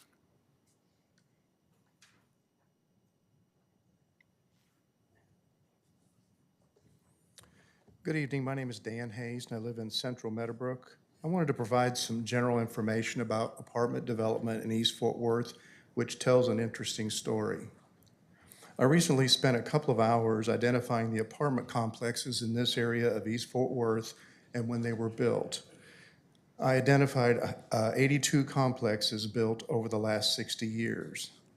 What I found is very worrisome. 88% of all apartment complexes in that 40 or 50 square mile area are at least 32 years old. We've only seen 10 apartment complexes built since 1990. Here's that same information as a line graph. Meanwhile, this is what's happened to Fort Worth's population. Flatlined apartment growth, soaring population. 42% of Fort Worth residents rent because they have to, or they want to. Not everyone wants a house with a mortgage, maintenance and upkeep, and taxes and insurance. East Fort Worth leads the city in saying no to apartment development. More than half of all apartment zoning cases since 2017 have been withdrawn or denied. Just 43% were approved. As Mr. Rhodes mentioned, this is got a resolution of support, and in that resolution, it clearly states that a zoning change would be necessary. One last note, you're likely to see this map in a few minutes. In 3 other instances this year, this map has been used to influence a vote against zoning changes in the area depicted. Twice I've pointed out to its author that it has significant errors. So if tonight you see it and it still looks the same, you'll know that it's not accurate. Thank you. Thank you, Dan. Our next speaker is Wayne Bergdorf, followed by Andrea Taylor.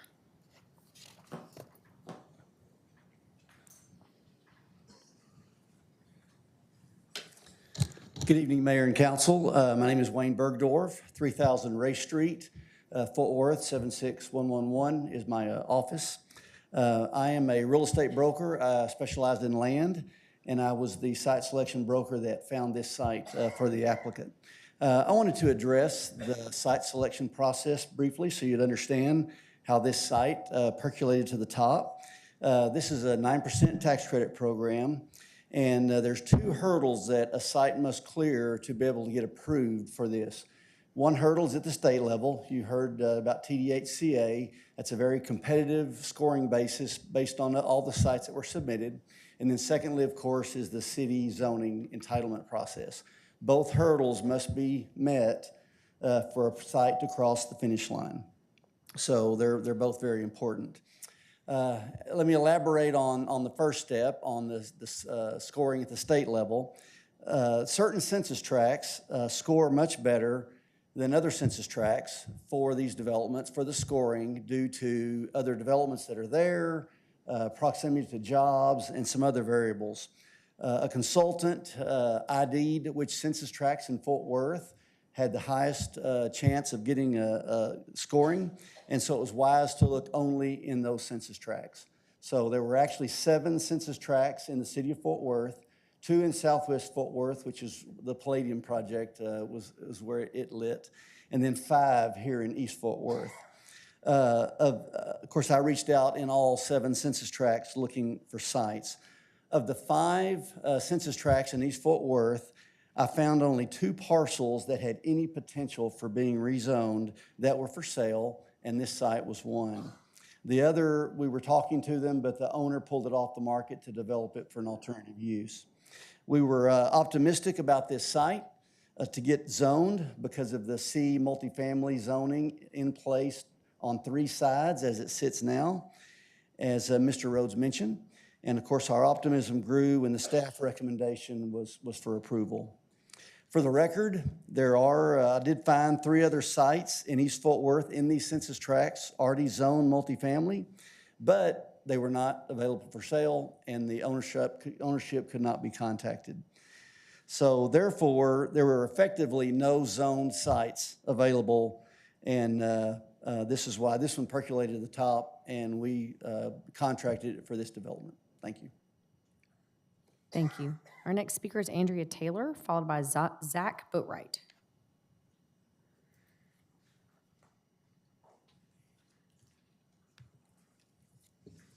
Good evening. My name is, Andrea Taylor with MMA. I'm the civil engineer for the project. And so I just wanted to mention a couple of things.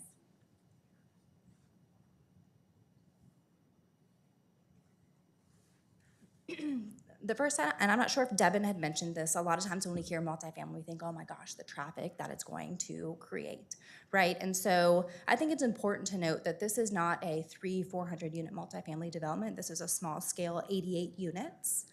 And so I wanted to put that into perspective. I think there's the zoning map. Can you flip to that? To put that into perspective, using the Institute of Transportation of Engineering 11th edition manual for 88 units, that's 400 daily trips. And that might seem like a lot, but for comparison, what is highlighted in what looks kind of red next to it, that's Crooked Lane from Brentwood Stair down to Morrison with 33 duplexes and 13 single-family homes. That is about 598 daily trips using the same traffic manual. So to kind of put the traffic into perspective against kind of the adjacent single family. Additionally, one thing that we did hear at zoning was the concern for the trees, which is valid and very important. And we know with the current zoning that the tree ordinance allows for a 25% canopy requirement, whereas the multifamily requires 50%. So by virtue, we will be required to preserve more trees in the current zoning. And I'm here for additional questions, should any arise related to engineering. Thank you, Andrea. Our next speaker is Zach Boatwright, followed by Bob Willoughby.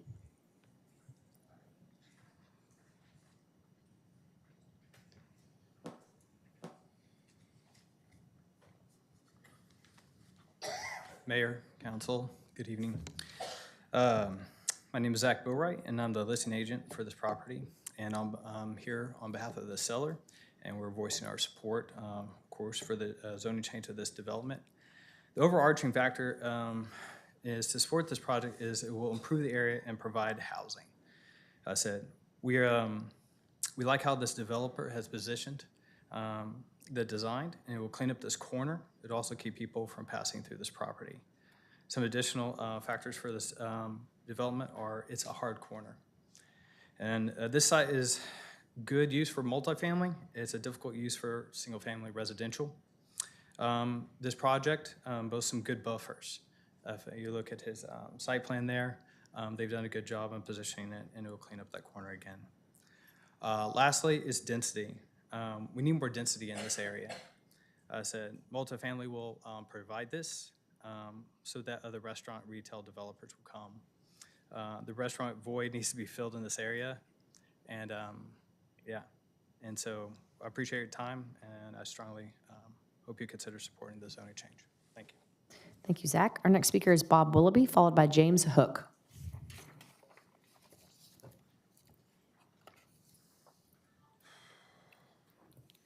Well, I'll tell you one thing about this case is that when I come here and talk, I don't talk to them. It doesn't matter. I want y'all to hear out there what's going on, okay? Notice that all the people that spoke on this down here, they don't live here. They don't live in that area. Only one, Dan, and I don't exactly agree with everything Dan says, but anyway. How many people did they bring down, neighbors, to support this case? And you'll notice they'll talk about money. That's all they would talk about too when they're doing development here, how much money the city gets, not the quality of life. We have, I don't think we need a residential zoning board either. I don't think we need that, but I will agree with the board on this one, but we really don't need one, because at the end of the day, the people are supposed to make the decision, and the zoning board really, they only use it sometimes when they want to pass something through that we don't want. They can use it then. That's all it's really there for. But nevertheless, like I said, all these people that came down and spoke, money, that's it. They don't care about quality of life. We have rolling blackouts in the city, and people have died from that, actually died. You would think these people are plastic, okay? They don't feel it because it doesn't happen to them. It has to happen to them. When something happens to Maddie, she gets up mad and walks out, though she does the same thing to us, and we can't do anything about it, okay? It's not right. Now, they said that the zoning board denied it. I'd like for us to deny it, and I'd like to do one thing. All those dilapidated apartments he was talking about that are run down, I'd like to see for every 2 dilapidated apartment that comes down, then we put 1 new one up. We have too many apartments. People never own an apartment. They're not affordable living. That's not living. That's living in a cubicle box, just like in a prison. Kids can't grow in these kind of things. We do need a certain amount of apartments. They do have their need, but this is all about money. It's not about the quality of life of the people in Fort Worth. It's just not about that anymore. It's about money. And, Anyway, we'll see how they do, because it doesn't matter. That's why I don't talk to them. It doesn't matter what you say at the end of the day, no matter what case it is, because I've seen large groups come down here, and they still go against them. So they know what they're going to do before they get in here. Before this thing's done, they're done decided, okay, in the early pre-council. You barely seldom change their mind, okay? So, and they'll let you do some things that they don't mind. And that's not a city, that's not a city council, and they're not serving us. It's a disgrace is what it is. But we'll see how they vote. Watch and see if all these developers come down here and change their mind because of the money and the apartments. But we don't need no more apartments, not at all. If this city needs anything, it needs 2 old apartments to come down for every 1 new one that comes up. And these people come down here and speak for this. It's so good, so great. Why don't they have 5 or 10 of the neighbors down here supporting them? When you bring 5 or 10 that live in that neighborhood, put up the apartments, you got my blessings. I don't like them, but I'll agree to that. But you got to get me some people that live in that neighborhood, in that area to agree. And they can't do that. Because if they knew about it, they won't agree. Thank you. James Hook, followed by Beth Henderson.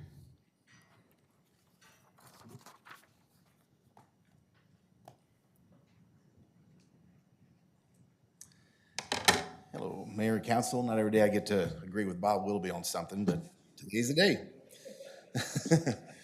My name is James Hook, and I'm the president of the John T. White Neighborhood Association, just north of the proposed site. I'm speaking on my behalf today against this rezoning of the property. The affected neighborhood and myself feel the property is zoned correctly as is. I hope you had a chance to see the zoning hearing last month and hear what the neighbors had to say. Many of the residents did not understand this process of first having a zoning hearing and then having a council hearing. So, many thought the strong denial from the zoning commission was the final decision and did not remobilize and return today, unfortunately. I believe you may have received some letters in opposition, even though only a few of the property owners that lived within 30 or 300 feet were notified. But they did mobilize on their own without a neighborhood association. It was very interesting. The expectation of the neighbors at the time they purchased this property was that when this property is eventually built out, they would have more single-family homes as neighbors and not a 3-story apartment complex to look up to in their backyard. There is other land in the area, despite what you've heard, that's appropriately zoned and available to build on without having to rezone. As a realtor, it baffles me why developers insist on buying land before verifying that the zoning fits their project. There are other multifamily projects already underway in the area that have correct zoning, so we have nothing to say about that. These will add an additional 1,000 plus multifamily units to the area next couple years. 400 units on 8101 Etterville Road are underway. That was zoned MU1. I thought that was multi-use or mixed-use development. Somehow or another, it's all apartments. There'll be 154 units at Williams and Randall Mill. That's part of the, it's part of a larger development with houses and what have you, a bunch of A5, but there will be 154 units there. Another 40 units are being proposed at John T. White. I'm sorry, not proposed, they're actually being built. It's part of a larger development as well with A75 houses plus 40 townhomes. There'll be 70 possibly at 1110 Cooks Lane. I've seen plans for that. And then another 700 possible down the road at 7124 Anderson Boulevard. I've seen plans for that. Not sure if that's on hold or not for now. But anyway, I ask you to deny the zoning request and give the newly awakened neighborhoods in that area on the south side of I-30 an opportunity to work with council and staff to reform their neighborhood association that went dormant several years ago and develop a council-initiated zoning plan of their own, like John T. White Neighborhood Association did. And obviously, John T. White is very happy to work with this new neighborhood association to help them develop a plan and something we can stick to. Thank you. Thank you, James. Our next speaker is Beth Henderson. Is Beth here? She's Ms. Henderson? I'm sorry, thank you. On the phone. Ms. Henderson? You unmute me? You have 3 minutes to speak if you'd like.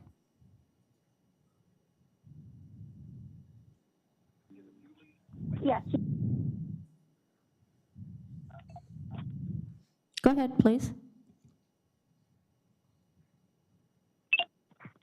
Oh.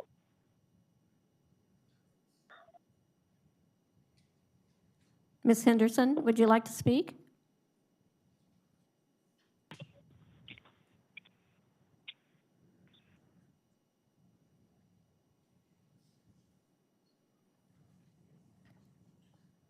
I don't think that's working, Jeanette. Sorry. Councilmember Bivens is the last of our speakers this evening. Thank you, Mayor. And I want to say thank you for all of you who showed up tonight, even those who just walked in with the signs that I couldn't see very clearly. Let me tell you something about District 5 and zoning. My district is the only district that has undergone training endorsed by Urban Land Institute. And so in District 5, we had a leadership training. When was that, James? Maybe before COVID, I think, 3 years ago. We rezoned 670 properties. That's a big undertaking, but only 3 property owners requested to be excluded. And so with that, we were able to carve out spaces for multifamily, and that's paying off. We're seeing multifamily come to District 5 right now. Just last month, we approved a new apartment complex to come to the Mosier Valley area near Viridian. James Hook, who is president of John T. White, although speaking as an individual tonight, has heard from the neighboring deactivated neighborhood association. This case has spurred them into action. They want to get reactivated again. And while I appreciate the data that Dan Hayes shared tonight, Dan lives in District 8, and I am never confused about who I was elected to represent. And we are moving forward with multifamily, but in this case, I would tell you, the Zoning Commission got it right. And it's a word to all of the developers who want to bring projects to any part of the city, know your zoning before you bring the case. And we urge them all to make sure you do your due diligence. But in this case, I'm going to uphold the recommendation from the Zoning Commission who voted to deny, and that is my motion. Second. Please vote.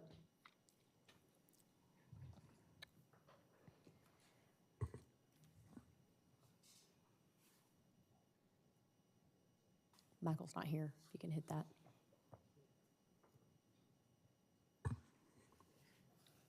And Jeanette, whatever this verdict is, can you make sure the caller knows what the outcome is?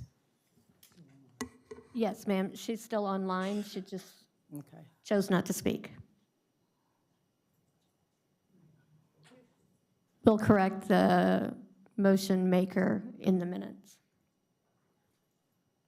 So the motion was by Councilmember Bivens. Motion to deny passes.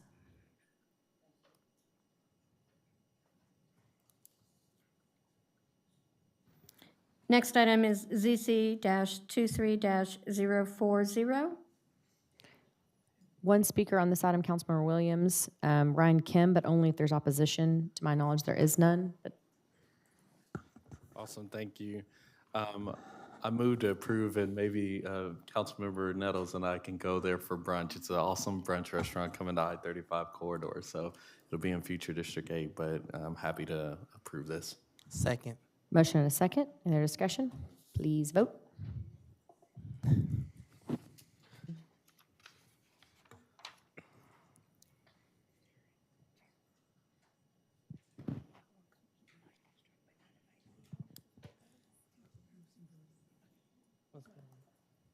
Motion carries.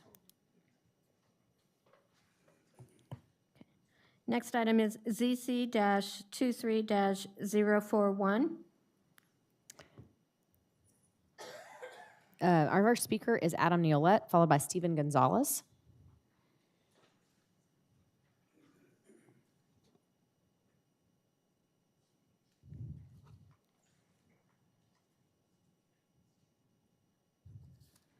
Good evening, Mayor, Council, City Manager, City staff.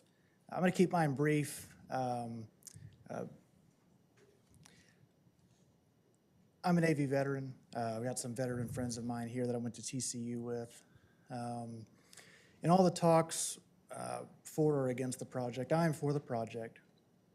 I always go back to a quote my grandfather instilled in me as a young boy. That's from Teddy Roosevelt, that said, "Character in the long run is the decisive factor in the life of an individual and of nations alike." And these men and women that are coming out of service, cycling back here to Fort Worth, here to Tarrant County, they are men and women of character, men and women of valor, like this young man sitting over here in uniform. So I just think we should do what we can to do what's right by them when they come home. Thank you. Thank you, Adam. Our next speaker is Stephen Gonzalez, followed by Paul Bernal.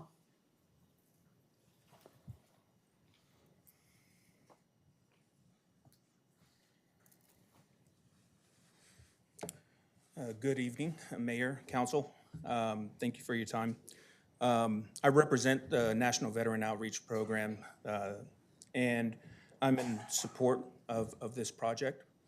I will let the CEO speak about the scope of the project, but I want to talk about kind of those who are opposing this and common questions that we received when we were at the HOA meetings, at the Hemphill Corridor meeting, and at our open house. So one question is the high density. Why? Well, we want an opportunity to grow in the area. We feel that we would do such a good job in taking care of these veterans that we'll need to create more space. And there is ample space there in order for us to grow. Another one is they have a fear of us selling to a developer. Well, the organization has been around for 50 years. And in those 50 years, they have rarely sold off one of the properties in their portfolio. I think that and we want to have our footprint here in Fort Worth.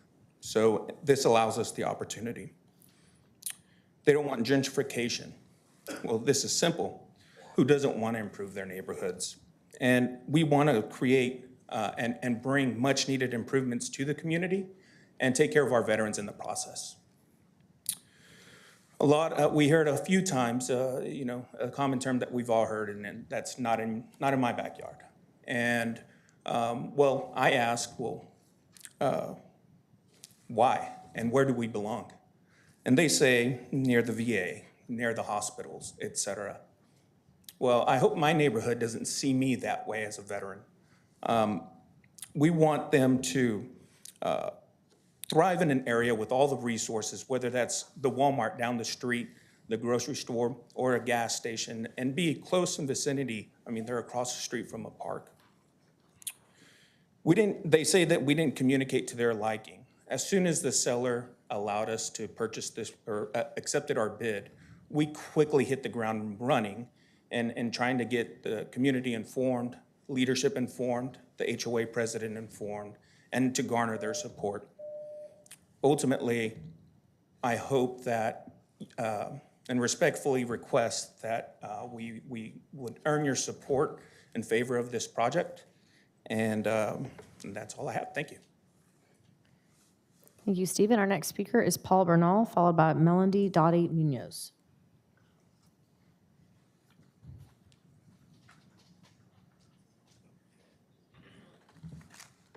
Good evening, Mayor, City Council. My name is Paul Bernal. I'm the Chief Operating Officer of the American GI Forum National Veterans Outreach Program. I come with a doctorate degree in organizational leadership from the University of the Incarnate Word. I come to you with some facts and some data, coming to you with information that's happening already. Just in 2022, we had 74 veterans in Tarrant County, in Fort Worth, was put into permanent housing. 478 of those were put into the SSVF program and rapid rehousing. The SSVF is support services for veterans and their family. It's happening now. So as we talk about facts and data, this is what's happening now. You've seen other individuals talk about how the increase of individuals coming here to Fort Worth. That's 552 veterans and their families being supported. You'll hear from our CEO what we do. It's important to say, why are we here? You'll hear from the community later tonight saying that we did not communicate with them, that we didn't go to we didn't have an open house, which we did, and we had literature in English and Spanish.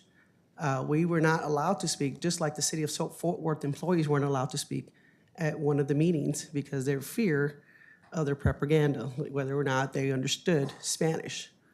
I speak 4 languages, I have no problem communicating with anyone.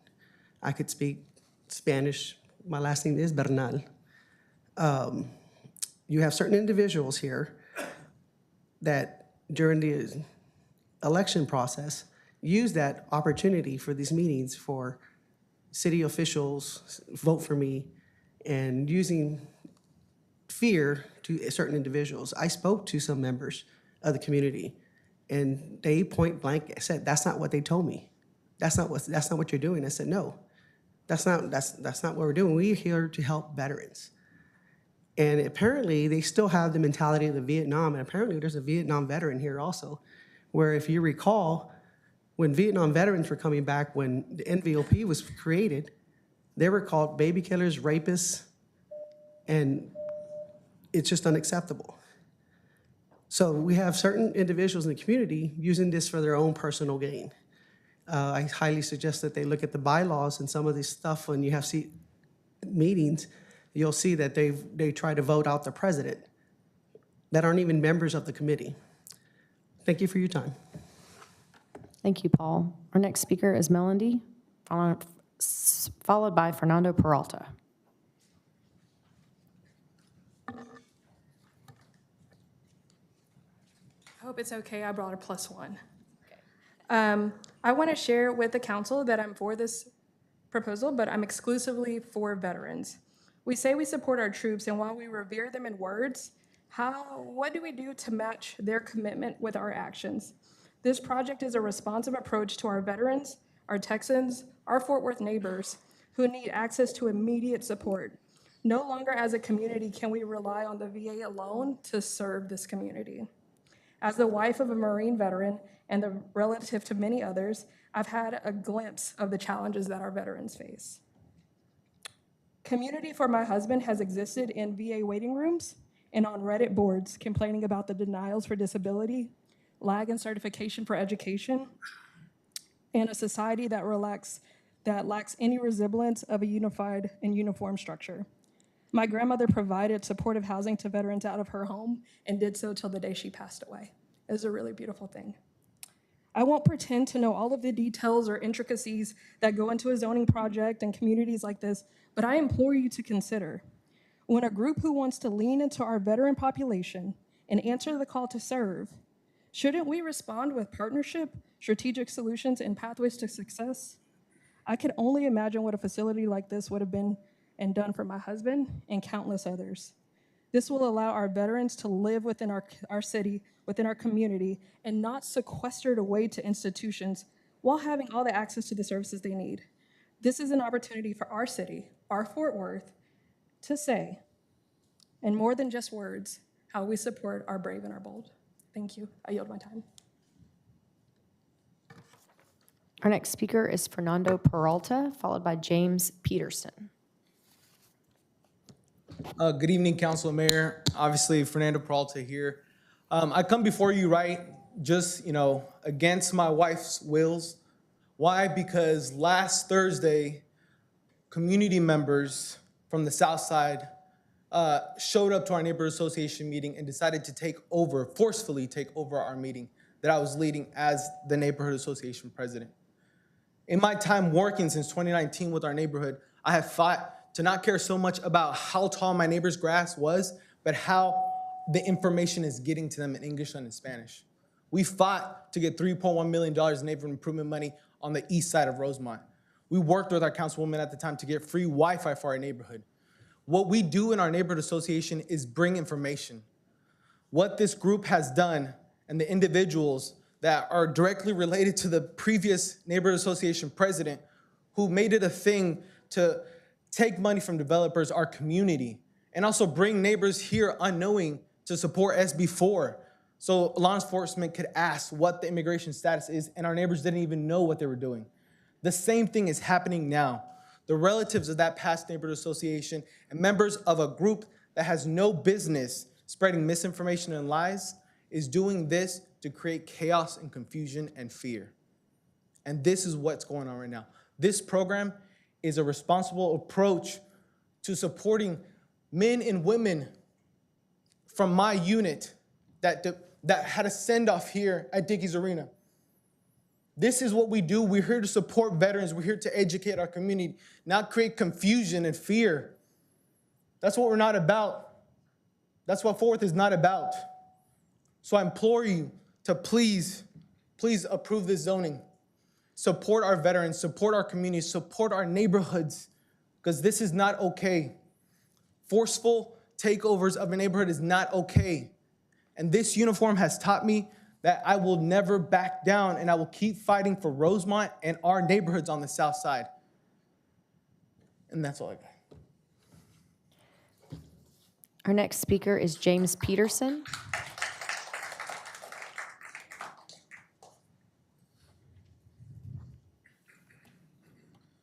Good evening, Mayor and Council. Don't know how I'm going to follow that up, but I'm the site selection broker for this nonprofit project. But more than that, I am a disabled combat vet, served my country in the Marine Corps multiple tours, and I'm also the president of Cowtown Warriors. We are a local Fort Worth-based nonprofit. Every single penny we raise goes to help veterans.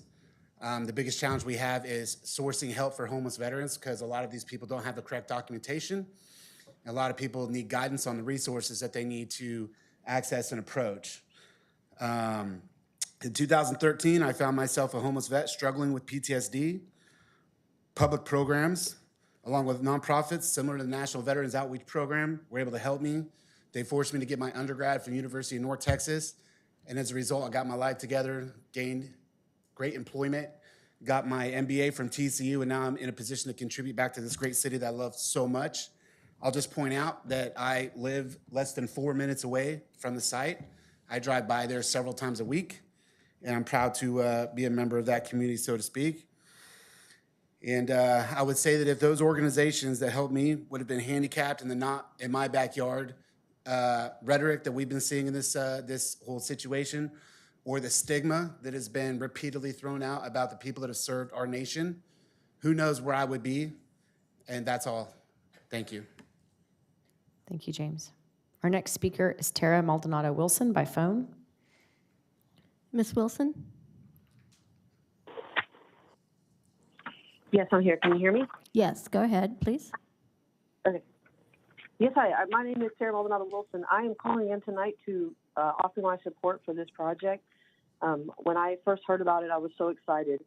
My background working in the ER in acute crisis management immediately made my ears perk up because From our perspective on this side of medical, we know how hard it is for veterans to access care through the VA system. All the bureaucracy, all the red tape, all the long waiting for simple services such as medications,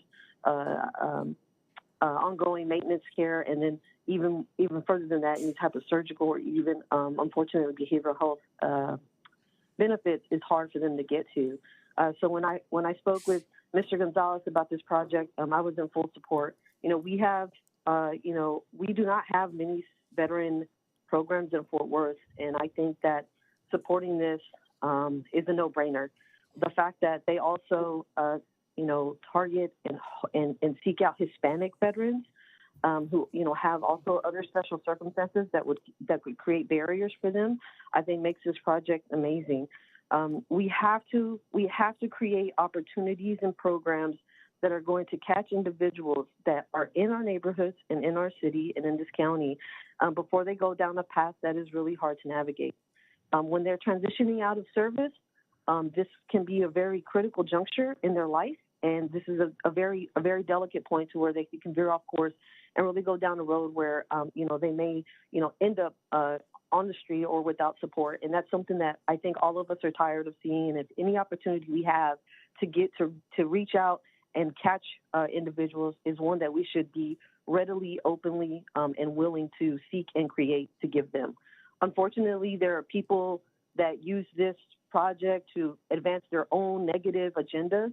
It really created a lot of disjointment, blatantly false claims, and divisiveness in Southside. So I hope that Councilwoman Beck, that you please say yes to this project tonight and really give us an opportunity to create a program at Fort Worth that I think in years we'll be very proud of. Thank you. Our next speaker is Calvin Weza.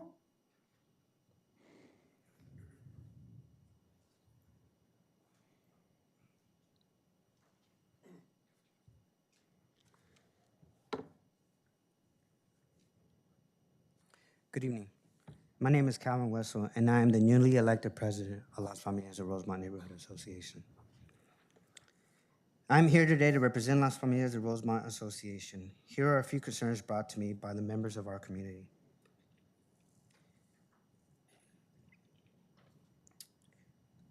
Lack of communication.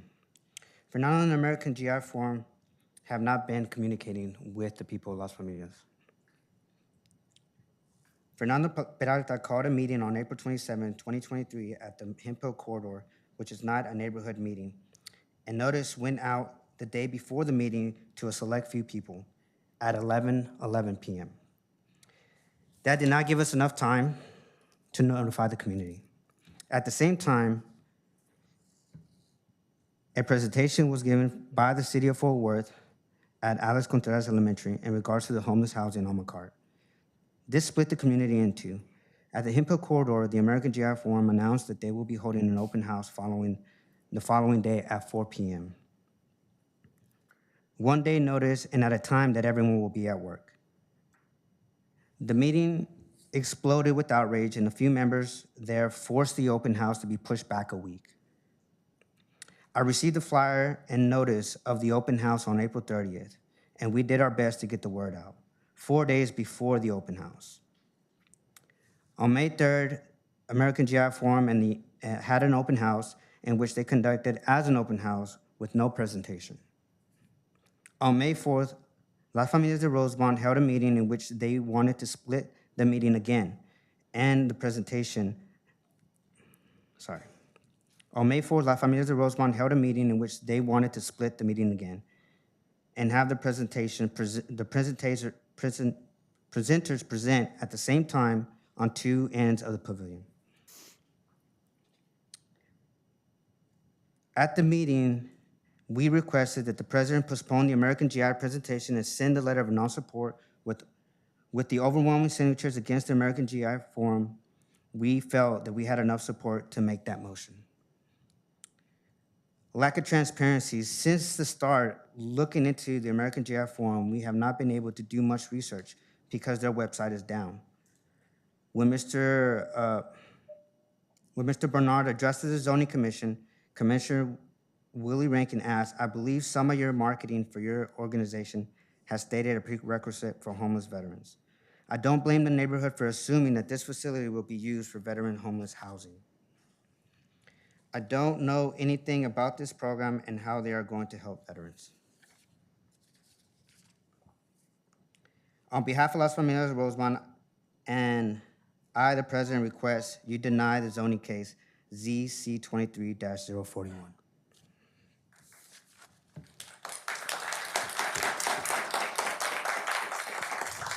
Our next speaker is Loretta Hueso, followed by Ricardo Avidia.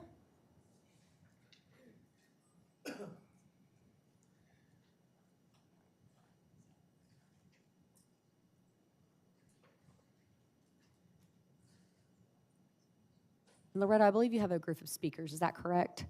Okay. If you're here as part of the group representation, can you just stand for a minute? Thank you. 1, 2, 3, 4. That's plenty. Thank you very much. Appreciate it. Sit down.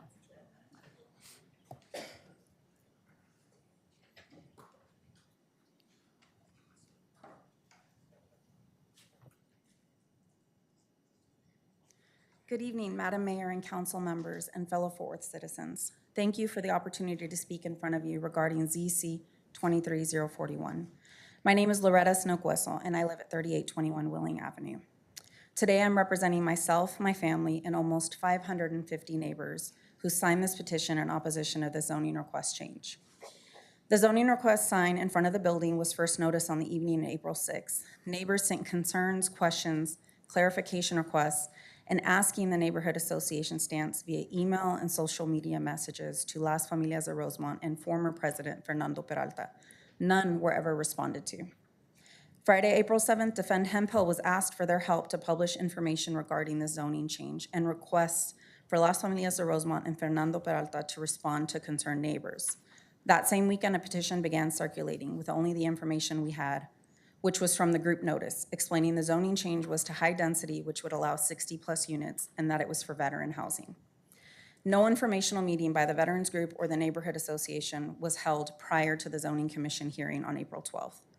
Fernando Peralta stated in the Star Telegram article published yesterday that he notified the executive board of Las Familias de Rosemont and active members 1 week prior to the zoning request hearing.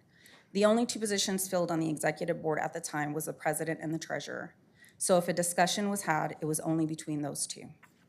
It's false that he notified active members a week before the zoning commission meeting because several of us active members did not receive any zoning commission meeting information, any type of communication or notification from Fernando or Las Familias de Rosemont in regards to the zoning case. On April 12th, during the zoning hearing, the developer stated that they met with the city leadership and Fernando several times and offered to do an open house or to present at a neighborhood meeting, but were told, nope, we got it. The developers told us to our face that they met with Fernando at least twice, with one of their board members saying he was being in constant text communication with Fernando in regards to the zoning case. Fernando told me to my face that the developers only met him once. As you can see, these types of contradictions began to breed mistrust in both Fernando and the developers. Zoning Commissioner Kimberly Miller voiced concerns over opening the door for whatever would come as a transitional project after the Veterans Group is done. She also stated this site location is not connected to commercial opportunities. The site seems to be problematic with the surrounding area and surrounding services. That the developers picked a site that is in the middle of a neighborhood, but it is a difficult site for what they are trying to do. The Zoning Commission voted to recommend denial of the zoning change. On April 27th, the Hemphill Corridor Collaborative called a meeting with the GI Forum presenting this project, and this notice was only sent out to a handful of people the night before at 11 p.m. No one in the Las Familias de Rosemont boundaries was informed about this meeting. Active or not, no one received any type of communication from the former president or Las Familias de Rosemont. The developers then held an informal open house at the site on May 3rd, with only 30 minutes notice sent out from the Neighborhood Association via Remind app. Their turnout was underwhelming, with only about 6 community members, and all were opposed. On May 4th, the former president of Las Familias de Rosemont attempted to control a regular meeting by stating that the GI Forum and the McCart Homeless Housing would be presenting, and we were not allowed to ask questions openly in front of anyone else, and it had to wait until after the adjournment of the meeting. At this point, it was motioned, seconded, and voted on to postpone indefinitely the GI Forum's presentation, based on the 300-plus signatures obtained at the time in opposition. I hope this sheds some light on the frustration the community has felt by being stonewalled and kept in the dark by the former president of our neighborhood association and by the complacency of the developers. We have done more outreach, countless hours of walking and door knocking to notify the neighborhood of this zoning request change, more so than the veterans group. And we only had 2 bits of information: high-density zoning for 60-plus units and for veteran housing. Nowhere prior to May 4th does the association or the GI Forum disclose that they are requesting this zoning change. This proposed development is unattainable for all Rosemont residents, with 0 benefit or services to the community surrounding it. Any veteran specifically transitioning back to Rosemont is coming to this community to be with family. I would like to say, as a veteran spouse and veteran daughter, I know firsthand the delicate and accessible care that our veterans need. This development needs to be much closer to the VA hospitals, the medical district, and on a main street with direct access to public transportation. This developer's cause is noble and a worthy cause that we can support, but not in our neighborhood and not to the detriment of our working class community. If the developer's true intention is to help veterans, then they will choose a more suitable site with suitable resources where they are welcomed by the community. At this time, I would like to ask everyone in opposition of the zoning request change to please stand. Por favor, todos oponiéndose a este cambio de zonificación, se paren. The consensus of the neighborhood is this: we do not want any multifamily zoning in our neighborhood, not low, medium, or high density, regardless of the program that is behind it. Adding zoning density can lead to a neighborhood being torn down one house at a time, encourages investors and speculators and absentee owners that can increase crime and congestion. Density zoning in a single-family residential neighborhood decreases personal interaction and neighborhood involvement. Allowing zoning density to enter our neighborhood, regardless of the program, however noble it may be, will be the end of our beloved Rosemont. Charity starts at home, and our community cannot pour from an empty cup. Once our neighborhood is thriving into the middle class and beyond, then only then can we possibly entertain the idea and bring in an outside group of individuals to help. We implore you today to deny this zoning request change. Thank you, Loretta. Help Our us next protect speaker is our Ricardo family character Avidia. of our Thank you neighborhood. very much. Thank you. Our next speaker is Ricardo Avidia.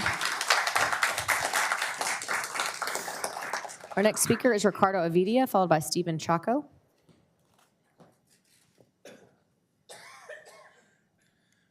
Good afternoon, everybody. My name is Ricardo Avitia, and I'm a lifelong member of JMSL Neighborhood.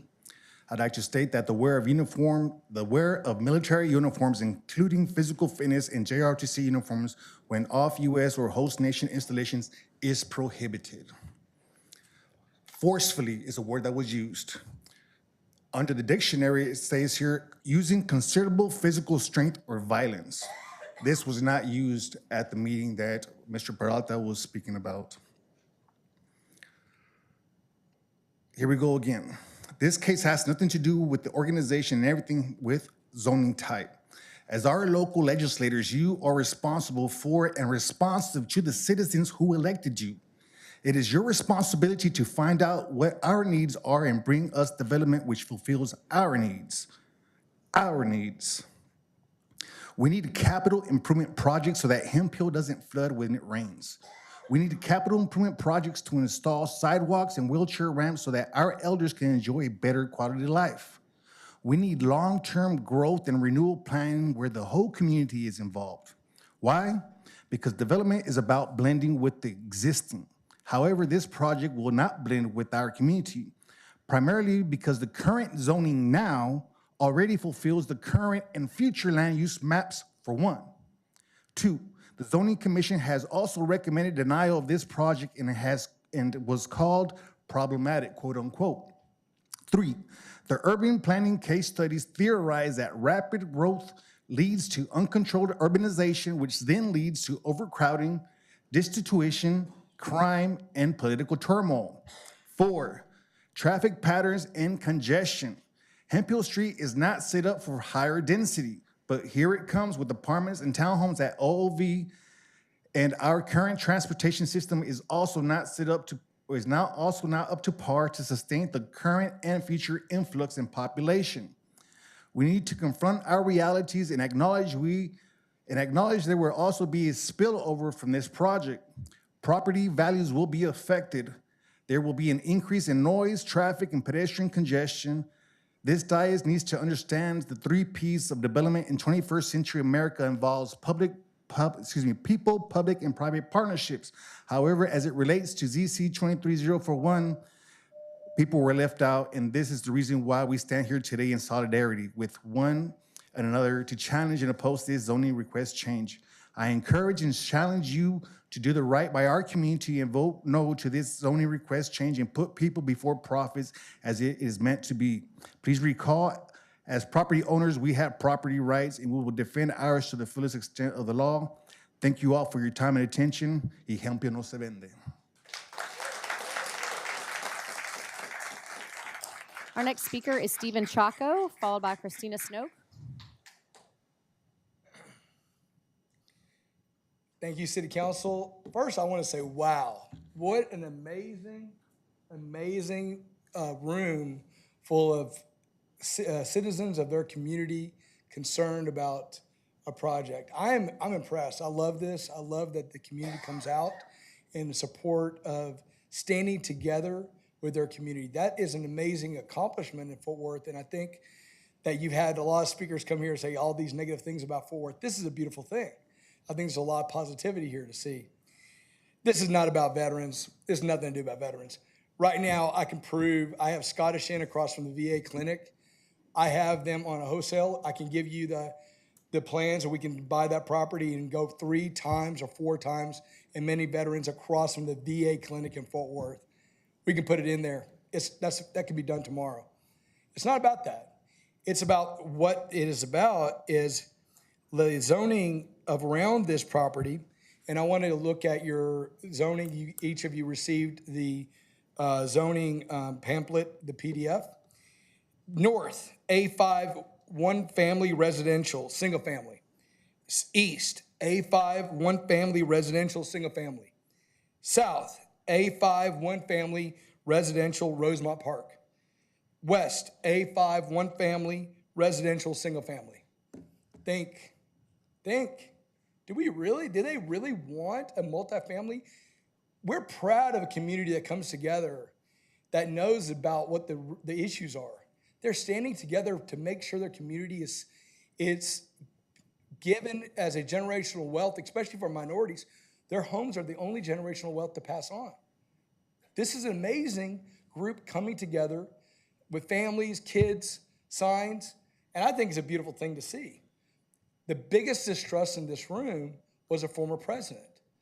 That is what's going on. This is about the neighborhood associations being mismanaged and not accountable. When Elizabeth Beck and Fernando meet with their staff underground without transparency, there's a lot of things there we can talk about. But I think what you see there about that negative, you should see out here is a beautiful thing about La Familia Rosemont community coming together. I'm very proud of our community. I'm proud of Fort Worth, and I'm proud of you as staff. Thank you so much.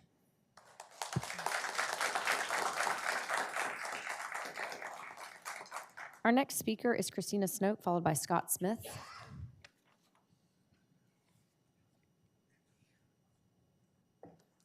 Hello, my name is Christina Plasencia Snoke, and I'm a resident of the Rosemont community.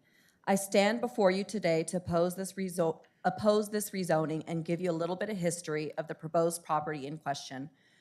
I was a member of the original Church of Christ, which existed as a church for more than 50 years.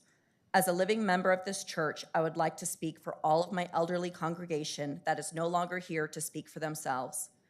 As a little girl, Mr. and Mrs. McCauley, the elderly couple in Rosemont, and my neighbors took the time every Sunday to pick up me and my sister and take us to church at the Church of Christ. It was here that we partook in the very large youth group that existed there. We had many friends and enjoyed Sunday school, overnight lock-ins, and youth retreats. The elderly congregation cared very much for their youth, and they taught me what community was. I spent time in these people's homes and out in the community as a child, as many of them were also very active in the neighborhood association.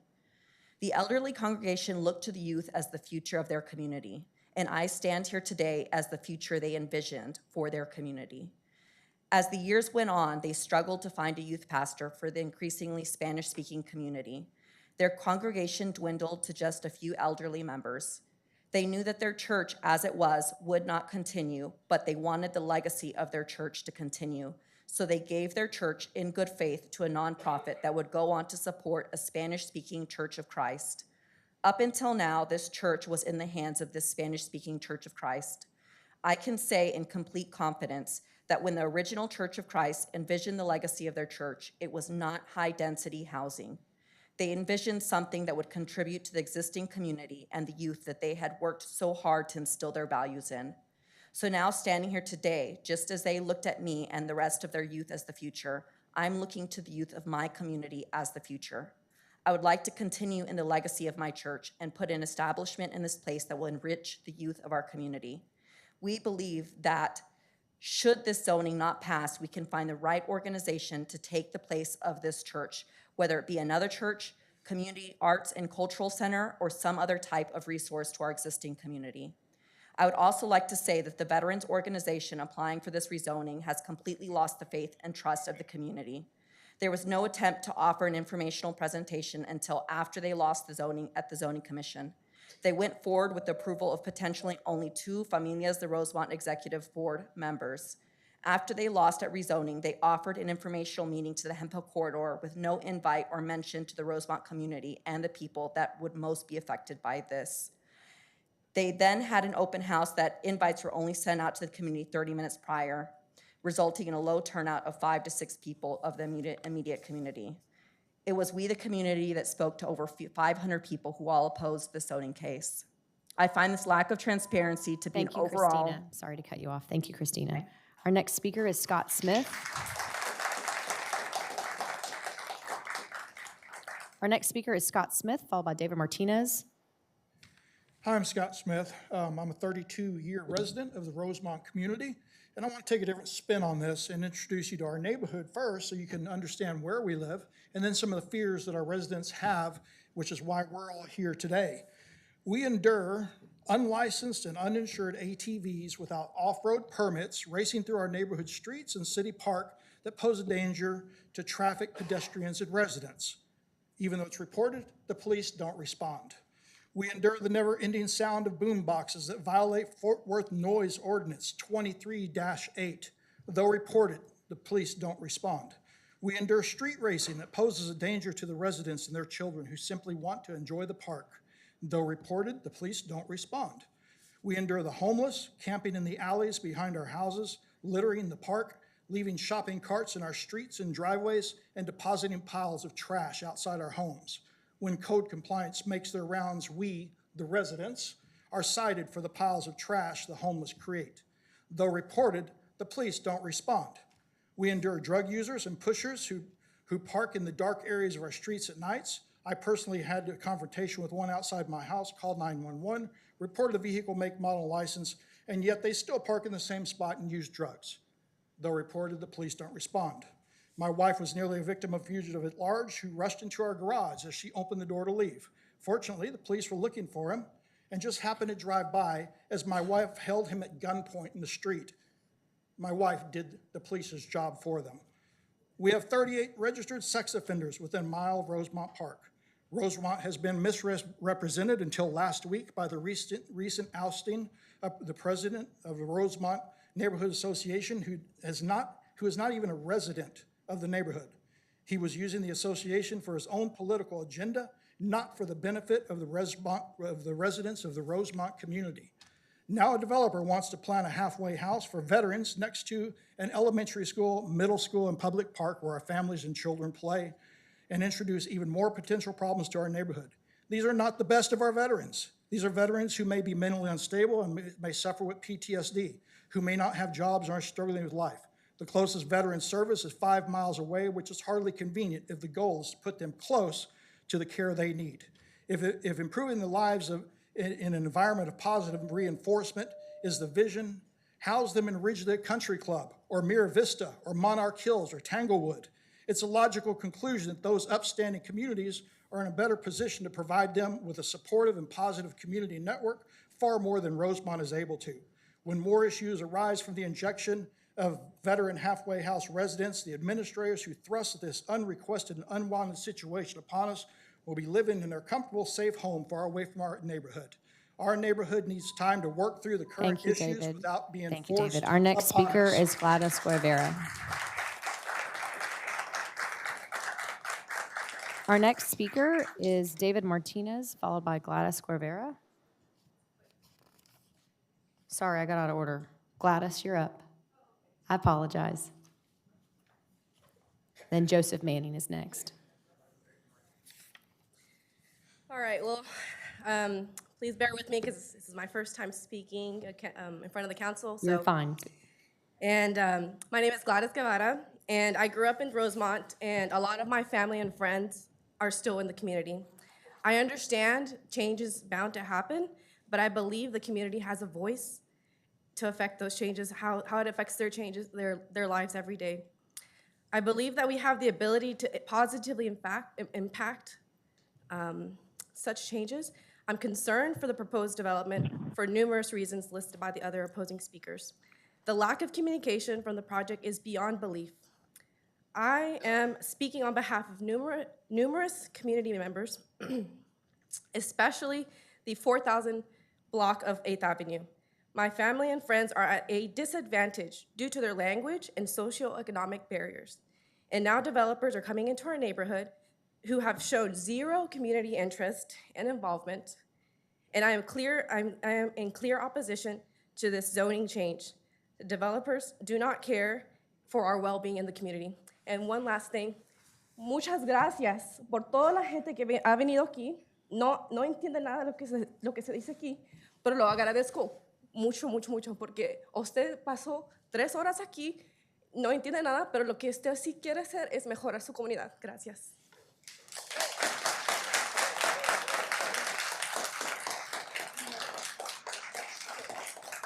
Our next speaker is David Martinez, followed by Joseph Manning.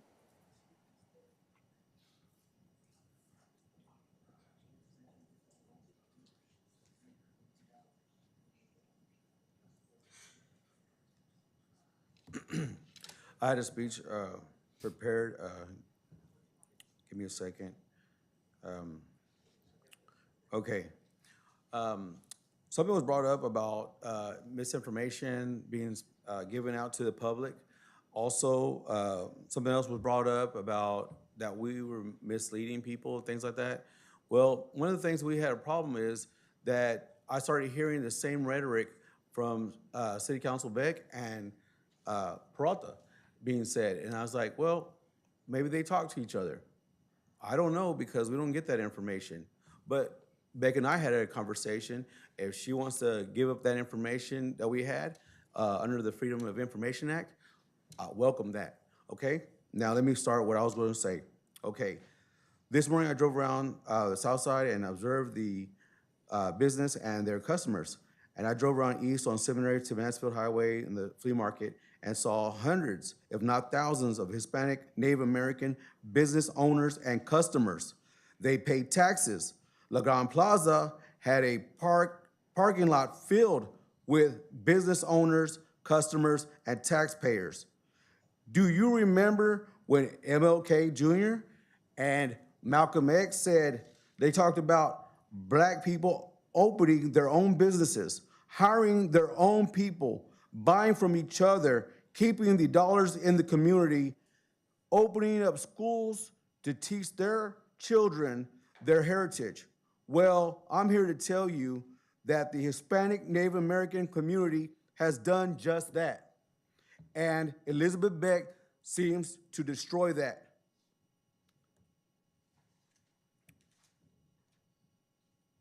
Now, I ask y'all all, nobody here that's with us is against veterans.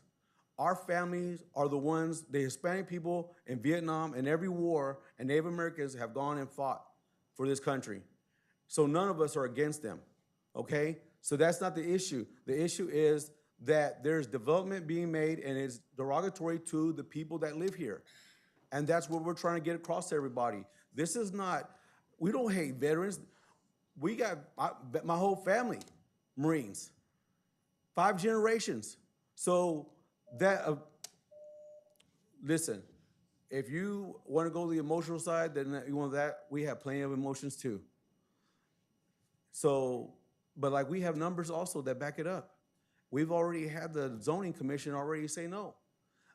We've been misled. You've heard all the people come here say the same thing. We're not liars. We're just good people that work hard. And we want what y'all want, what y'all have in West Side. Thank you. God bless you.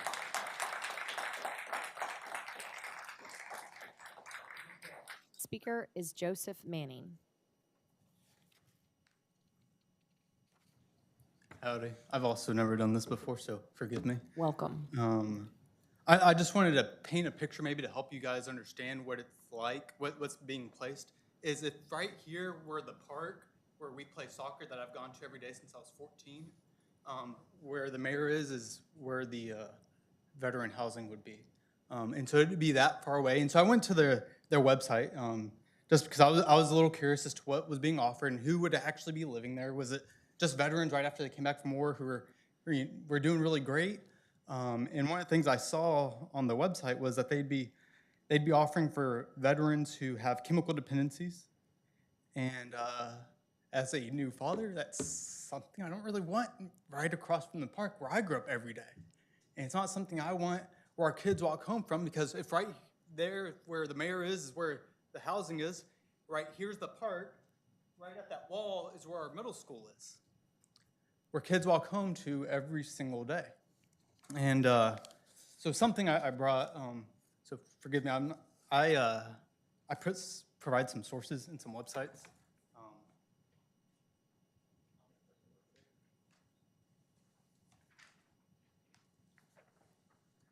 One of the things I noted was that that address right there, as I looked up, is where the other address that they have one in San Antonio, one of these same housing places in San Antonio. That 519 North Medina Street. And I looked up, what's the crime rate there? And I did this on Bing AI. I have the sources provided at the bottom of the page. And it says, you will be likely to 1 in 20 people are a victim to a crime in that neighborhood. Oh, well, that's pretty high, And so I continued to look, and I said, well, what's that compared to the rest of San Antonio? Well, the rest of San Antonio is 1 in 140. And again, those sources are provided there. I looked this up on Bing this afternoon. And then on the next page, I looked up, well, what's crime rate in our neighborhood like? And so according to Best Places, the crime rate, and I also have the sources there, the crime rate near the address where it's being proposed, it says there's a 60.1 property for crime. These are based on a scale of 1 to 100 crime. And the crime rate in Fort Worth is 32 per 1,000 residents. And so that means chance of becoming a victim of either a violent property crime here is 1 in 31. And the crime rate in Fort Worth is lower than the national average, which is 1 in 37. Well, on the last page, you'll see that currently in our neighborhood, at the very bottom of the page, it says likelihood to be victim of a crime, 1 in 3,571. And if the neighborhood that they're proposing to bring and install in our neighborhood is going to be anything like with the other property they have, I don't think we really want it. Thank you.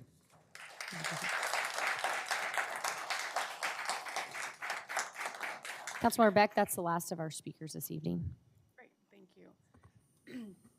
First and foremost, I think it's really important that we learn a little bit about the organization that is applying for this zoning change.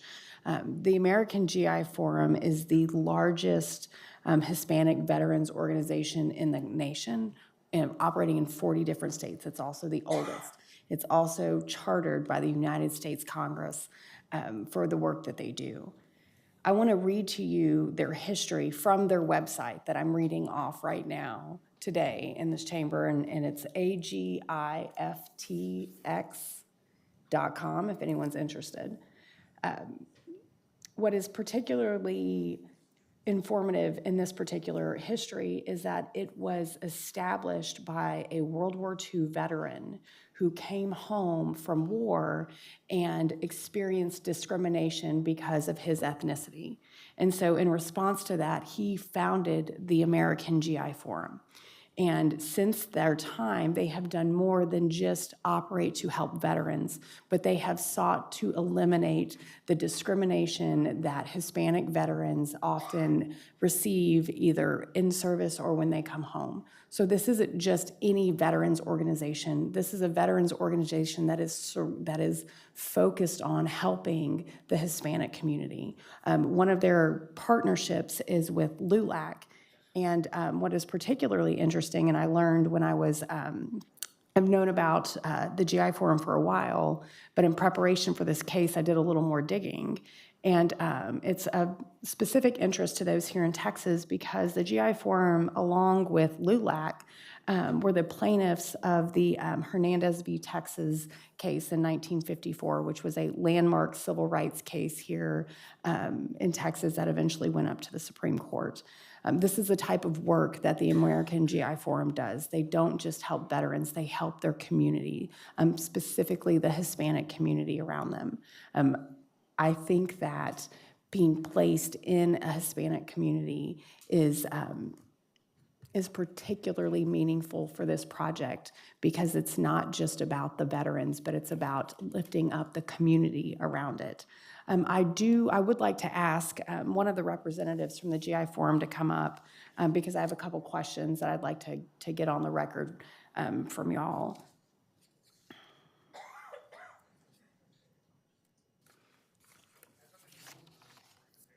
Point of order. It's Mr. Vidia, just thank you very much. Appreciate you. Go ahead.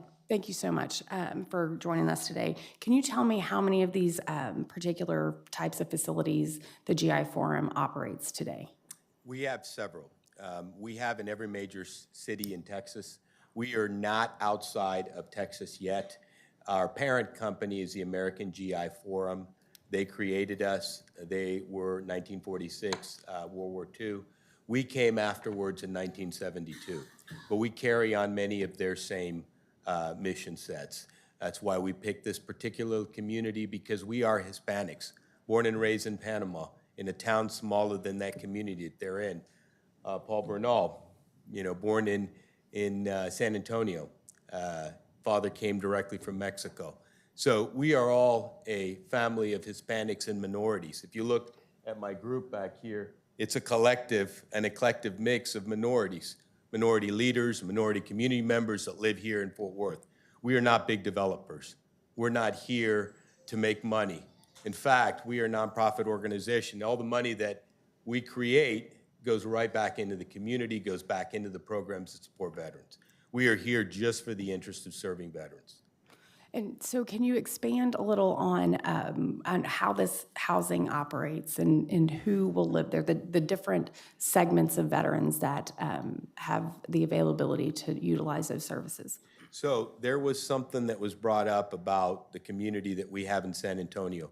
We do have a homeless facility there in San Antonio. We do provide housing for veterans that are homeless. We do have mental health facilities there. That's not what we're doing here. What we're doing here is a transitional housing for veterans that are transitioning from the service. And I had a presentation here to talk about, but I'll just tell you that, Actually, I don't mind going through the presentation. That would be very helpful to me. Can I do that? Yes, please. Let me start. First of all, thank you very much for having me here. I'm the CEO of the American GI Forum. I'm Serge Dickerson. I am a veteran. Spent the better part of 30 years in the Army, multiple combat tours. I do have PTSD. I am 100% disabled. And again, I commiserate with this community because I come from a community like this.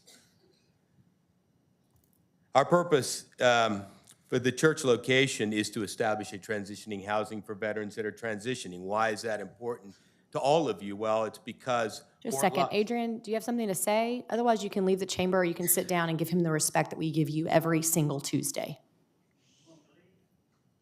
No, you may sit. Just don't intimidate a speaker. Thank you. You can sit or you can leave.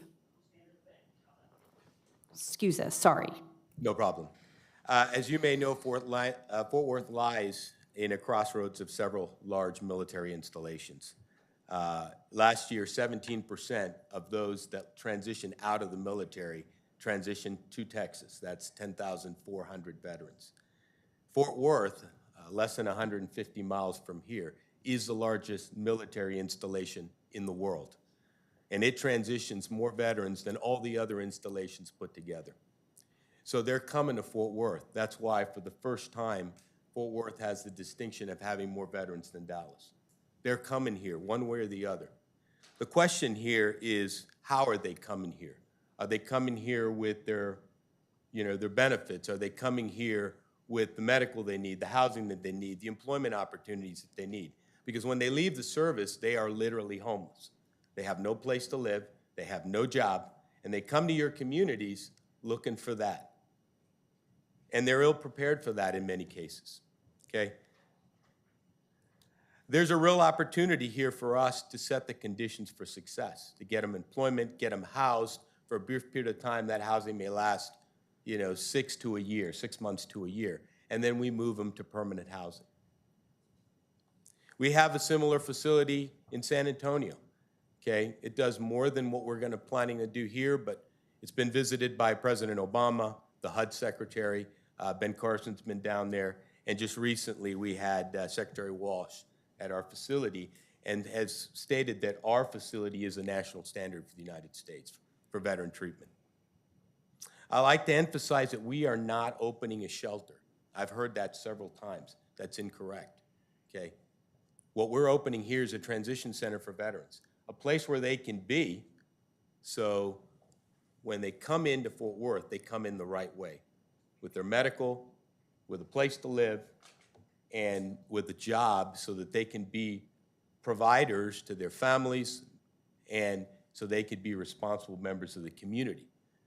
Not be on the unemployment line, not be in shelters, not be a burden of the community, but to be a positive influence. And you've seen many of the veterans here that have become positive influences because they've been helped. They've received that help. So I ask that you support our effort. Again, we're not here for the money. I retired from the Army many years ago. I'm here to help veterans. They're here to help veterans. And I think the community's here to help veterans. I think everybody said that. So let's help them. What we're hearing all the time is, not in my backyard. Yeah, well, maybe they need to live in near the VA hospital. How many 24-year-olds do you know that want to live next to the VA hospital? I don't. And I'm almost 60, okay? They want to live normal lives in normal communities. They don't want to live next to a hospital. They're not all sick, they're not all on drugs, they don't all have PTSD, and they're not all dangerous. And I can tell you that in our facility in San Antonio, where we do have homeless veterans, there's never been an incident. I'm going to knock on wood, okay? So that crime rate you're talking about, it's not with our facility. Okay, and you can research that. You can call the police department down there and you can ask them. Thank you. Thank you. Elizabeth, go ahead, please. Thank you. Thank you. I asked the question. I'm the chair of the meeting. Thank you very much, Mr. Snoke. Go ahead, Elizabeth. Please, Mr. Snoke. No, no one can speak from the audience. No one can speak from the audience. I will shut the meeting down. No one may speak from the audience. Elizabeth Beck, you're on the floor. Thank you. Thank you. Thank you for your time, and thank you. Is that what you really want? You can be removed. He's out. I want Ricardo out. He's out. Elizabeth Beck, you have the floor. Thank you. Out. Manuel, you're out too. I can't conduct a meeting like this. I am your mayor. I'm chairing a meeting. I want you to leave the chamber. You need to leave the chamber. Leave the chamber. Manuel, please leave. Thank you for leaving. Elizabeth, you have the floor. Thank you, Mayor. I appreciate that. I also want to speak to, thank you for giving us a little more context on how the housing will operate, and I apologize for the disruption in the chamber. Fort Worth is home to some 42,000 veterans. I happen to be one of those. I happen to be one of those that transitioned off of, out of the service and looked for a place. Sir, Mr. Snow, goodbye. Let me just say this for just a second, because there are children in the audience that I'm so proud of for being here tonight. I see a beautiful young woman on the front row. I am trying to listen to a case I don't know much about. And so the residents that are here, I can hear your frustration in your voices, and I'm trying to learn. As your mayor, that is my job. So when I chair a meeting and I ask a gentleman who knows the most about this project to speak for more than 3 minutes, as your mayor, that is my prerogative. We cannot conduct city council meetings when they get out of hand. I apologize when I have to raise my voice, but that is my job in this chamber. There are so many of you sitting here today I've never had the pleasure of listening to and meeting. I am trying to listen through this meeting. So if you can just offer me a certain level of patience as Councilmember Beck navigates this situation, I will have additional questions. This case has not been voted yet. I'm very sorry that Mr. Avidia had to leave, but candidly, his outburst is not helping the situation at all. So I'm going to leave it there and turn it back to Councilmember Beck. This is how we have to conduct the work of City Hall tonight. We're going to be here till probably 11 or midnight at this point with these other zoning cases, okay? So thank you for your patience. Now I'm going to turn back to Councilmember Beck, and we're going to continue to deliberate on this meeting. Please shut that door. He can leave. He's not helping. Councilmember Beck. Thank you. So, as I was saying, Fort Worth is home to about 42,000 veterans, and we learned this evening about those transitioning off of military service. Transitioning out of military service doesn't mean that you did something wrong or that there's something wrong with you. And let me be very clear to all the veterans in this room tonight, to those that will listen to this recording at some later date, there is nothing wrong with you if you suffer from PTSD. And so you have heard that rhetoric here in this chamber tonight, and I want you to know that because you struggle does not make you wrong. It makes you proud and strong to be in this community. Thank you. Appreciate you.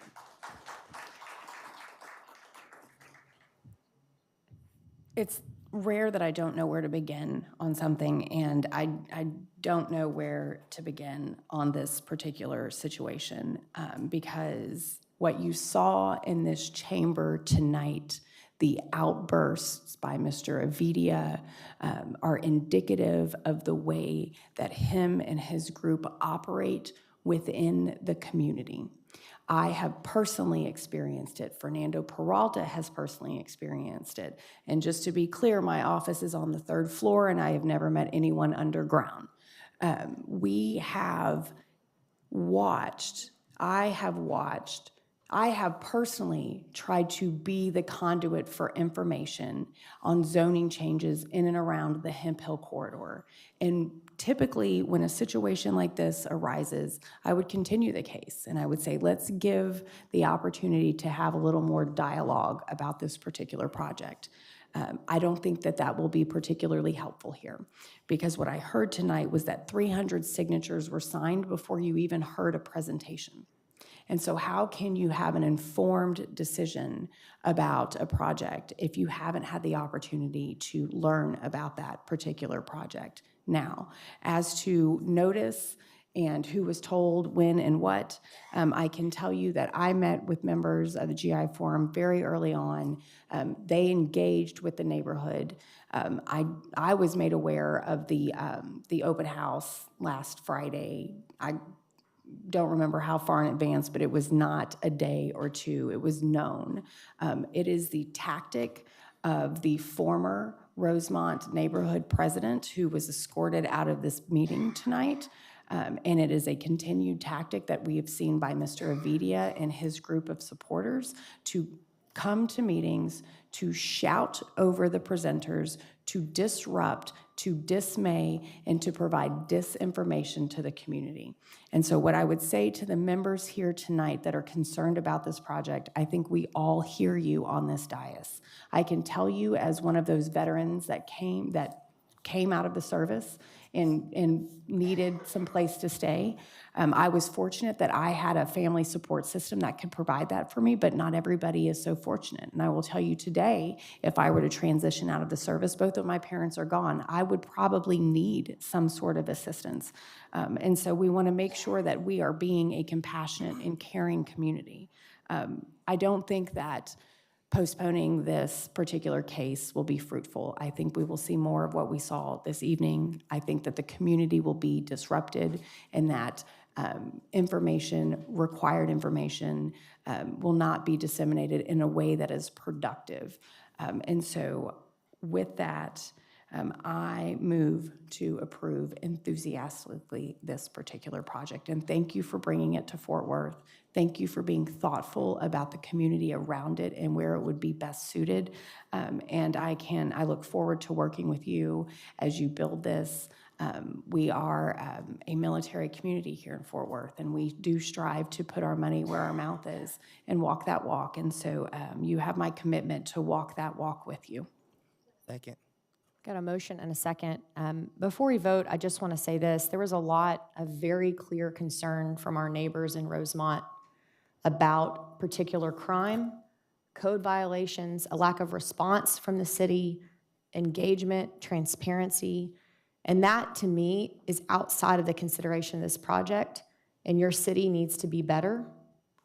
And I promise you, I'm going to dig in to understand how I can both assist Councilmember Beck and whoever is the future council member for District 11 immediately, because you have a beautiful neighborhood full of amazing families that deserves our attention. It's the reason why the Neighborhood Improvement Initiative mattered for Rosemont, but our work is absolutely not done yet. And I'll put myself in your shoes. I've lived just like that before. And it's not acceptable that the city of Fort Worth hasn't done our part. And you have my promise as your mayor. We will be better moving forward. And all you have is my words right now, and next will just have to be action. And you'll have to be patient with us as we transition in these council member districts. But I know there's immense interest both on behalf of Councilmember Beck and the future council member for District 11. Thank you so much for coming this evening and expressing your concerns about this case. I unfortunately think there has been so much misinformation that is incorrect about what we're going to achieve with veteran housing in the city of Fort Worth. And I can just go on the record, I live in Ridgely North, and I would welcome you to come to Ridgely North and to my neighborhood and live near my family. Because when I look at this petition and I see words like not safe for kids, those are not the veterans that I know in this community. And with that, please vote, council.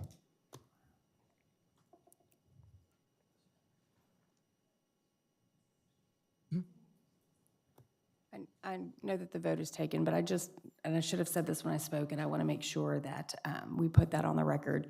What you saw tonight was democracy in action. Those of you that have your signs that you have made, that you have come down to petition on behalf of your neighborhood, either for or against this project, was democracy in action. You would not be afforded that ability but for those veterans that will live in that particular facility. And so while it might be painful for you today, know that the folks that are going to live there are the people who fought and put their lives on the line so that you could come into this chamber today and be part of this government.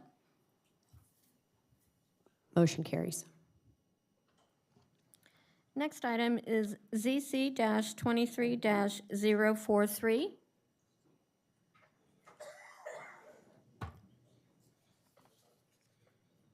We have one speaker on this item, Chris, and it's Amanda Schulte. Schulte? I apologize, Amanda, if I've butchered your last name.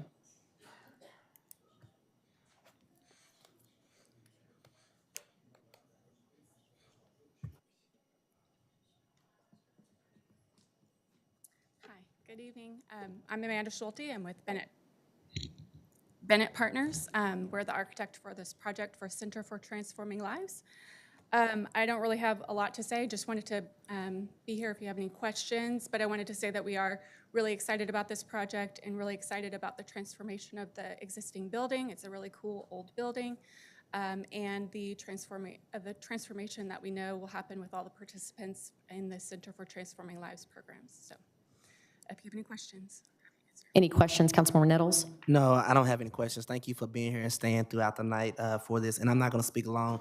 I just like to say, when I first got elected, this was one of the first votes that I took for this property. It was going to be a youth storage. and we voted no to deny, and I'm grateful that we did because Transform Lives have bought it and going to transform that whole quarter. So I'm so grateful. So motion to approve. Thank you so much. Yes.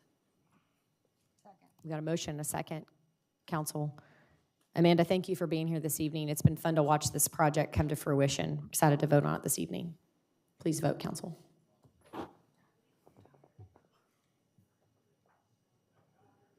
Motion carries. Thanks for Next staying, item. Carol.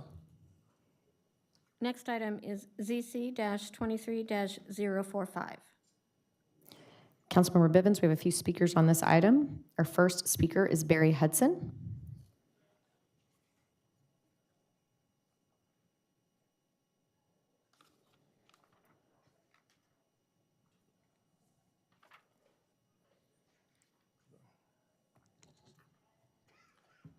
I have a presentation. For the record, Mayor and members of the council, I'm Barry Hudson, Senior Planner with Dunaway Associates, here representing the applicant.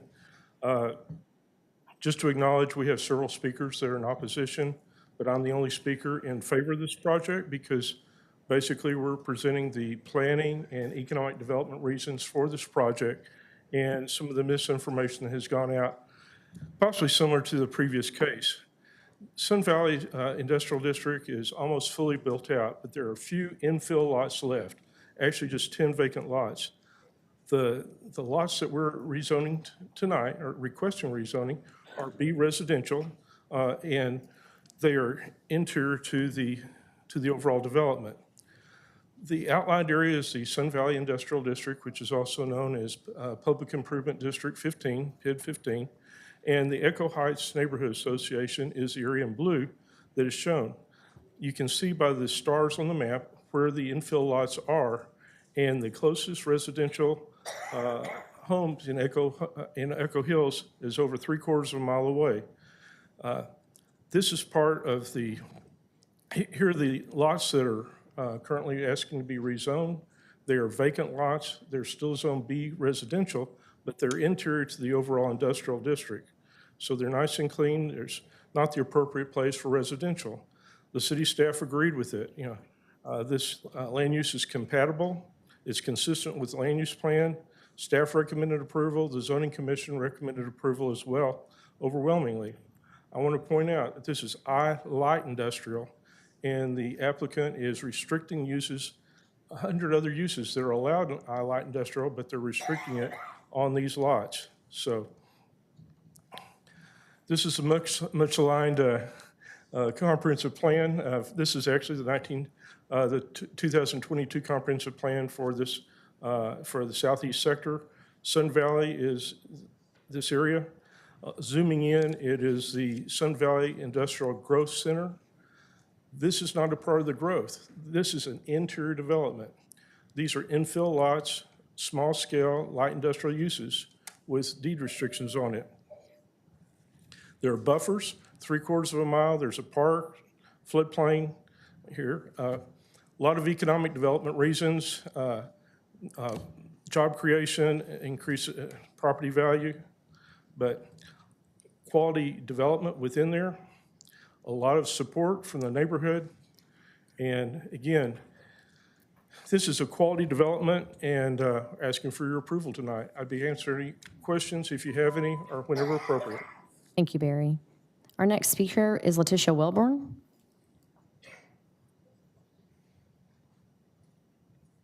Followed by Evelyn Mayo.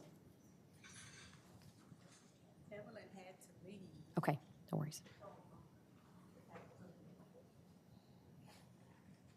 Perfect. Evelyn will be by phone, just as a note.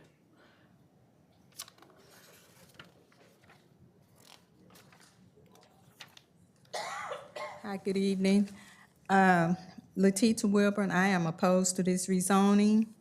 First off, I want to ask, how does this promote public health, safety, and welfare as required by the Texas Local Government Code and the City of Fort Worth's comprehensive plan? It does nothing. I'm showing you a map, a graph, and this graph was taken by an air monitor that was placed in a backyard. This community, as you all have seen the graphs before, is highly polluted, one of the most polluted in the United States. The consequences of this is real. Now, if this is in one yard, imagine all the other 700 and something yards that this is in. The city council has promised this community that it will bring no more industry, but that continues to happen time after time. According to an article published April 27th, 2023, Fort Worth ranked 18th in the nation for ozone pollution, according to the American Lung Association State of the Air. Most of these people affected by this are people of color. Now, Brandon Bennett in the Fort Worth Report article last Wednesday stated that the issue stemmed from zoning residential homes near industrial businesses. That's incorrect. The truth is that industrial businesses are being zoned near residential neighborhoods and the schools. The homes and schools were there first. These companies are not good neighbors. They are heavy polluters. And I am just totally appalled at it. Can I go to the next picture, please? Okay, that is me. There's real consequences to the pollution in this area. I was sick. I had a rare event that I should not have had. It cost me a lot in medical, money, expenses. The next photo, please. That is my son's dog. That is one of two of our dogs. The dog had something outside. Every time the dog would go outside, this would happen. And I know you've seen these pictures before, but this particular dog had to put down, and it was not our only pet that became ill from going outside. You all keep putting industrial stuff. Y'all not considering the death. Y'all not considering the cancers. Y'all are not considering the miscarriages. Y'all are not considering children. This is close to W.M. Green, which is one of 9 schools in Black and brown communities that are zoned industrial only in our communities. And I am calling for an investigative report to see how and why this stuff continues to happen in Echo Heights and in Black and brown communities. And I will push to get an investigative report from day one to see what happened. That is my goal, and I'm going to do that. Thank you. Our next speaker is Evelyn Mayo by phone, followed by John McFarland, also by phone. Ms. Mayo? Yes, can you hear me? Yes, go ahead, please. Great. Thank you for working with me to be on the phone. My name is Evelyn Mayo, 1808 South Good Latimer Expressway, Dallas, Texas. I'm here as the co-chair of the board of Downwinders at Risk, a clean air and environmental justice nonprofit based here in DFW. Our director, Jim Schoenbeck, spoke at the March 21st council session in opposition to a version of the city's comprehensive plan that accelerated industrial encroachment in the Echo Heights neighborhood. The last time I was here, I spoke in support of the same neighborhood in the denial of a large warehouse being sited across the street from the elementary school in the community. This zoning request is simply a backdoor way to get done what the council has rejected the last 2 times we've been here before. It undermines the stated goals of the neighborhood and your own decisions regarding a suspension of continued industrial zoning in this community. Allowing for the continued encroachment of industrial land uses in residential areas, especially those that are already burdened by pollution, is the textbook definition of environmental injustice. The city's new comprehensive plan must be drafted with a filter for environmental justice issues it's never faced before. In the meantime, it would be counterproductive and disingenuous to allow patchwork industrial zoning that destroys home values. We're encouraged that the city of Fort Worth has expressed a desire to include environmental justice issues raised by Echo Heights in its fuller review of the comprehensive plan.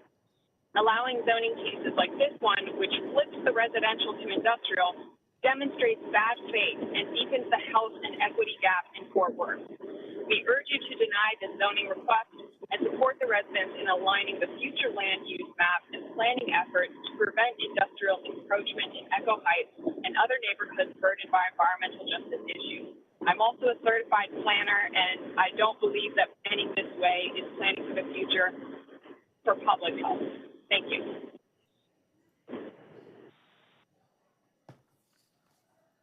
Thank you, Ms. Mayo. John McFarland by phone? Mayor, he Yep. dropped off and we haven't been able to reconnect with him. Okay. Lori Stelius? It's also by phone, is that correct? Yes. Okay. Mary Goodman will be my up name next. is, Mary. Sorry, Lori, my I name cut is you off. Lori Stelgis. Okay, I'm sorry. Can you hear me now? You ready for me to start? Yes, my apologies. Go ahead. No problem. My name is Lori Stelgis, and I am a resident of Fort Worth. I am speaking out as an individual. All four of the lots identified in ZC 23-045 are very near the Echo Heights area, and in particular within 1 mile or less than a 2-minute drive of the W.M. Green Elementary School. Pollution does not stay confined within a border, and this will add to the environmental burdens Echo Heights residents already face due to industrial use in their area. Slowly converting land from residential lots to industrial use is how whole sections of the city become industrial land use only, and the citizens become displaced and pushed out of their neighborhoods. I ask you to deny this rezoning request, and I also ask that you assign a moratorium on all future rezoning requests in the Echo Heights area, including requests that are within a 2-mile radius of the WM Elementary School, until after the vote on the comprehensive plan this August. While I was glad that the council opted to delay the vote on the comprehensive plan in March, I question why city staff has moved the date twice without notifying the Echo Heights neighborhood. They have the most to lose and have been asking for a chance to provide their input. It is imperative that you honor their request. Thank you. Thank you. Our next speaker is Mary Goodman, followed by Adrian Smith.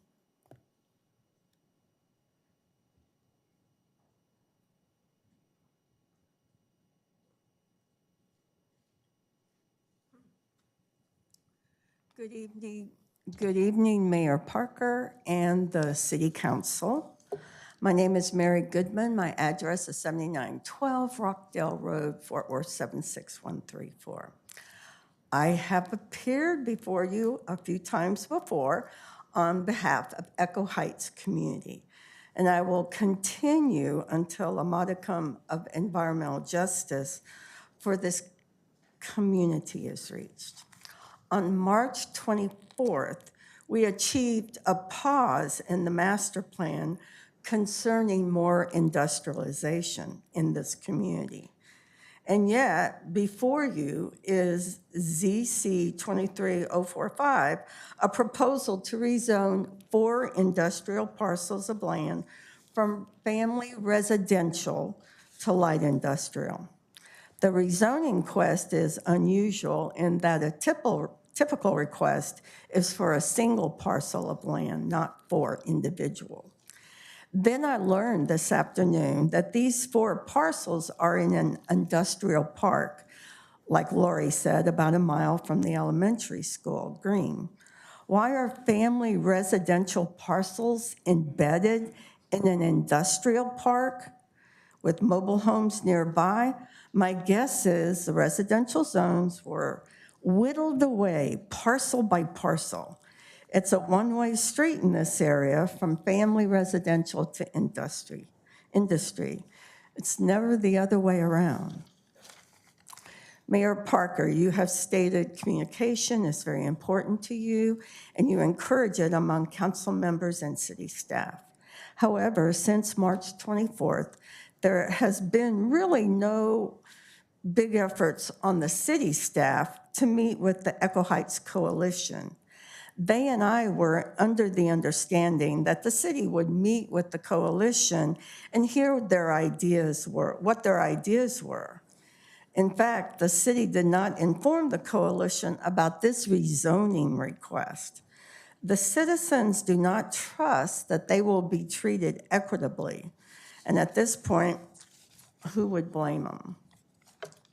The final thing I'd like to do is I implore you to drive to WM Green Elementary.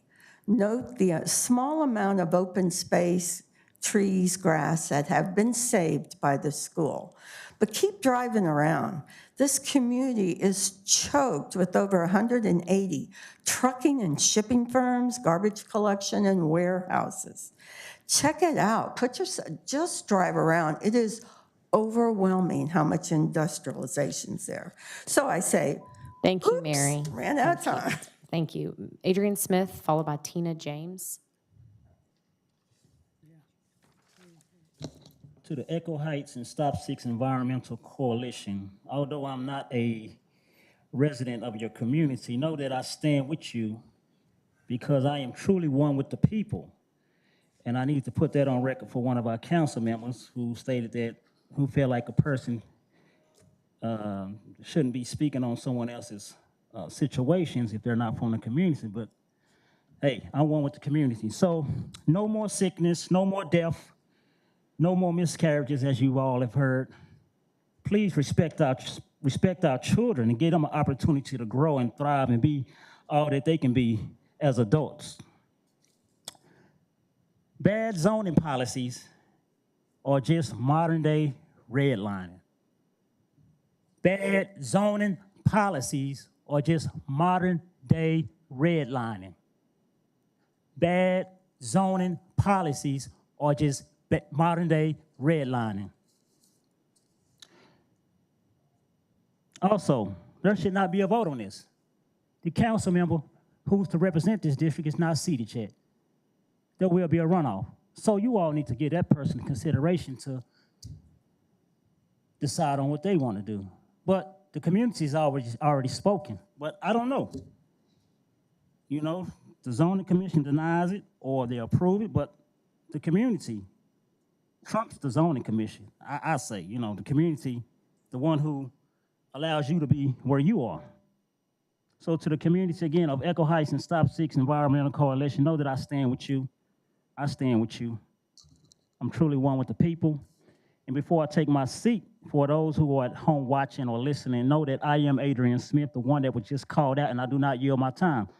The one who was called out because he stood in this chamber, and I was called out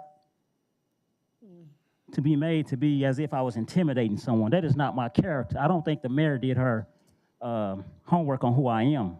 Mayor, I guess you forgot that I am a veteran, so why would I be against veterans? I am a veteran, Mayor.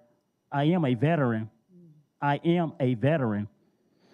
What I stood up against was the fact that you all had the time to attend those meetings and be present at those meetings and not use this space as a means to do what it is you do.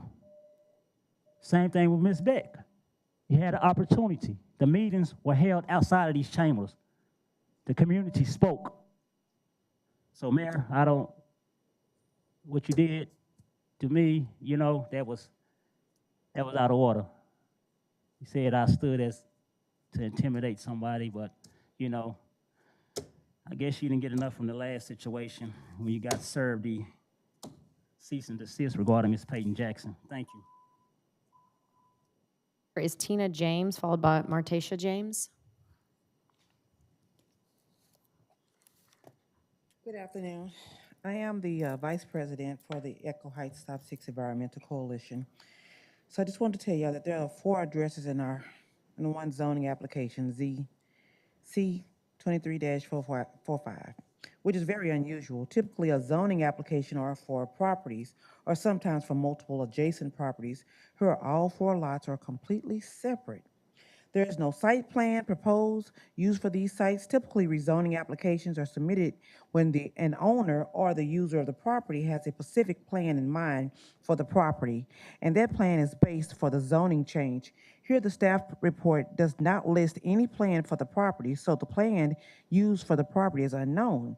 The staff reported the application use in 2022. The comprehensive plan is based for the zoning change since all 4 sites are within the Industrial Growth Center future land use and designation. Specifically, the staff reported the application Site 4 and the Appendix C of 2022 plan as primary justification for approval. However, on March 21st, 2023, the City Council voted specifically to delay the adoption of Chapter 4 and Appendix C within the 2023 plan. The city concerns over industrial in the area and lack of community engagement. Then on April 25th, the City Council decided without a public hearing to delay their vote on 2023 comprehensive plan to August 8th, 2023.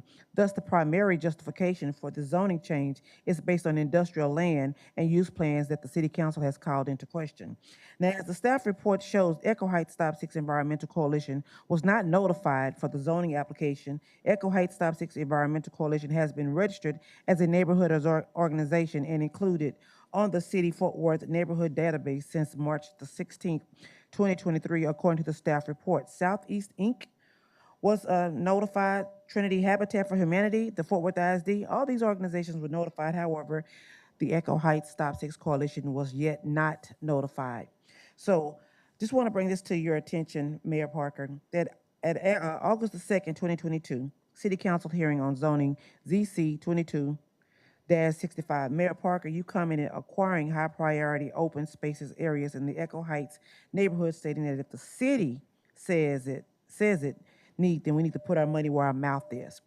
There's a couple other things. Immediately begin cleaning up the preservation efforts at the Perry Dog Park, as well as establishing a system of land extractions of which prior obtaining city approval to develop land, industrial developments in the Echo Heights Stop 6 area must enter into an agreement to give back to the community. Also, pledge to implement measures to aid Echo Heights Stop 6 Community Center in recovering from the adverse health issues, living problems, and industrial growth area. Thank you. Our next speaker is Martisha James, followed by Lucretia Powell.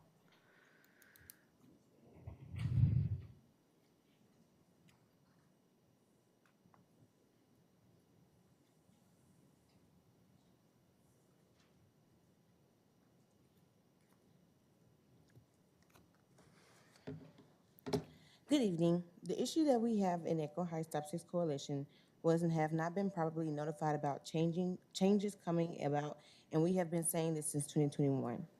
To have our addresses all included in, to have the 4 addresses all included into one application, the zoning application, and not one adjacent property rings an alarm as if there is a hidden agenda. So no plan for this site listed or used either.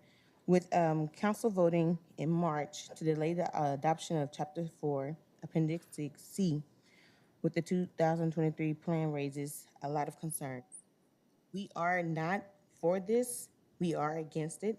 Then to receive no notification and not have public hearings about the delayed voting for the 2023 comprehensive plan to August 8th. So is this about to be industrial zone, if light or heavy? And we all know that sometimes with things being zoned, there are changes that does take place.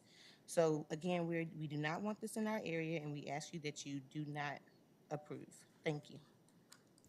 Thank you, Ms. James. Our last speaker is Lucretia Powell.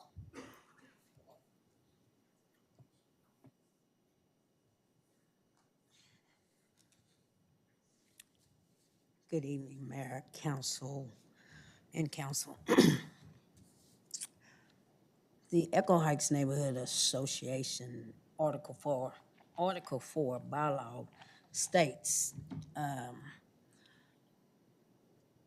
establish trust and transparency amongst the community members, outreach, and social engagement advocacy. Establish communication link with the city council, city manager office, code enforcement, neighborhood police officers, and other city department. On April the 19th, 2023, I was made aware of ZC 23045 for the first time by Ms. Dukes, the president of Echo Heights Neighborhood Association. Mr. Bowie Holland stated at the zoning case, in which I was finally able to see for the first time today, in all due respect, Ms. Bivens, that you introduced him to her. But however, remember, August the 19th, for the first time, I was made aware of that case. Moving quickly, August the 22nd, we had a Echo Heights Neighborhood Association meeting. I know this information firsthand. Within that meeting, Mr. Bowie presented a presentation. I asked for a copy of that presentation. He said he would do so, he would give it. I followed up with an email. I have yet to receive that documentation of that presentation he presented. Not only that, within that meeting, Mr. Bowie Holland and another association member, Echo Heights Association member, Jay, talked about the reason why they did not support ZC 22065 zoning case, who was looking for light industrial. But however, with that, Mr. Bowie, one of the properties that he's seeking for light industrial is 3 to 5 minute walk to and from W.M. Green Elementary School. With all respect, Ms. Bivens, will you, as you stated on August the 8th, 2022, you will not see me approve anything that adds more harm to the pain we already feel in that area? I embrace the open space concept. You stated, just know, if you come to me with anything, I'm going to be on your side. My question is simply is this, as I take my seat. Will ZC 23... Sorry, your time's expired, Lucretia. Thank you very much. Councilmember Bivens, that's the conclusion of our speakers. I'll turn to you. Thank you. I think you'll hear my response and what I'm going to be sharing. And just for the record, we shared the contact information for every officer to Mr. Holland. That included you and I think 2 others. What I promised this community was we would delay this for a vote when we got the new council member in place. I had no idea we would end up with a runoff, but I have to keep my word. There have been some communication snafus with us along the way. City staff put together a listening session. That listening session was intended for Echo Heights residents. I found out about it probably a couple of days before it was scheduled, so communications has been a problem. What was very disappointing is that in that meeting, we had 4 residents.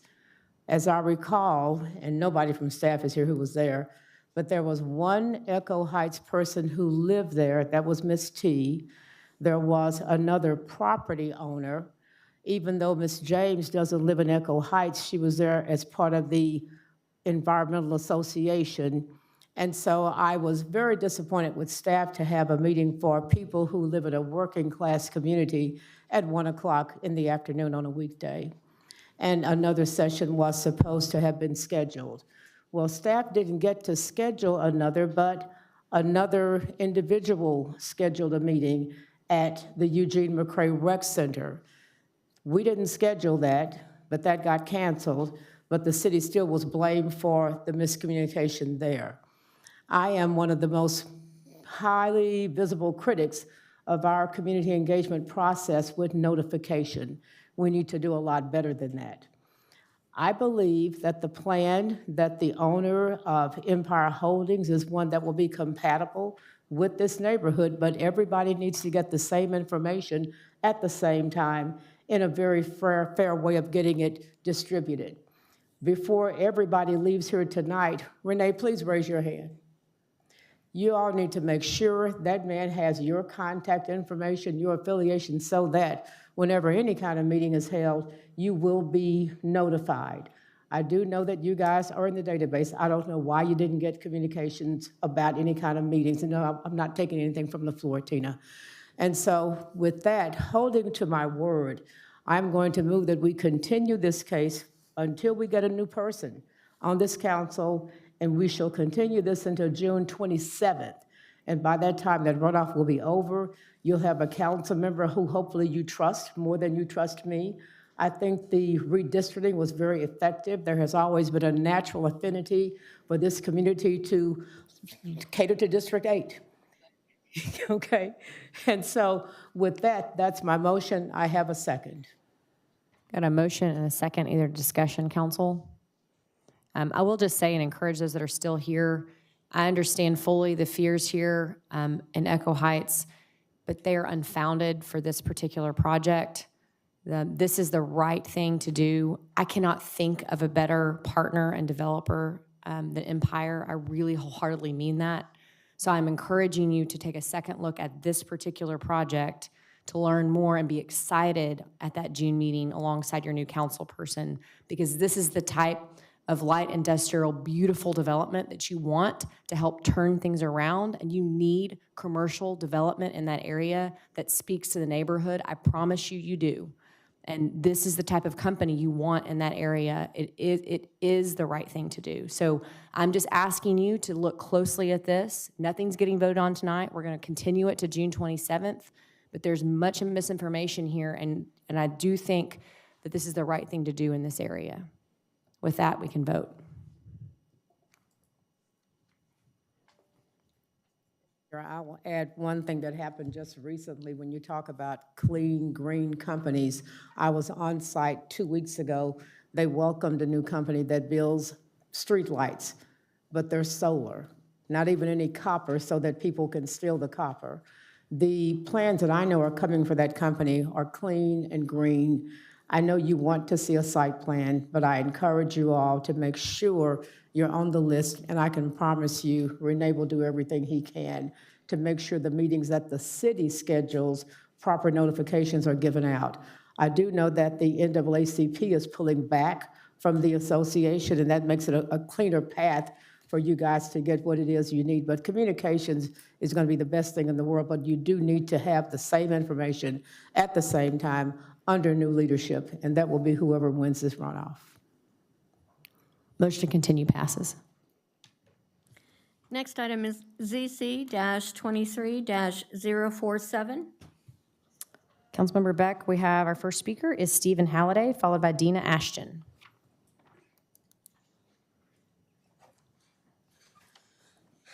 Mayor, council, staff, thanks for your time. I know it's been a long one. I also have Christine Panagopoulos from Habitat for Humanity. We're here excited to talk about phase 2 of Trinity Habitat Allen Village. This is a fee simple, single family, for sale, infill development in Fort Worth. It's a unicorn project. We're super excited to be a part of the project. So I'll let Christine sort of talk about that. Christine Panagopoulos with Trinity Habitat. Thank you for having us, and we look forward to a partnership. We're all about home ownership, and we feel like this location close to the hospital district will be critical for those folks who are essential workers who want to live and work close to home. Our target group that we can approve, family of 3 under $64,000, will qualify for a program, and we think this is an ideal location to put a new product in, townhomes that we've designed just for this location, and it should be a great project. We look forward to your support. Thank you. Dina Ashton will be by phone. Ms. Ashton? Good evening to the mayor and the councilman. This was an error. I was supposed to be pushing 3-7 instead of 4-7, so I had to stay on to make sure that this vote does not count for anything because it was an error. Okay? Okay. Thank you, Ms. Ashton. Bye. Councilmember Beck, that's the conclusion of our speakers. Move to approve. Second. Motion and a second. Please vote.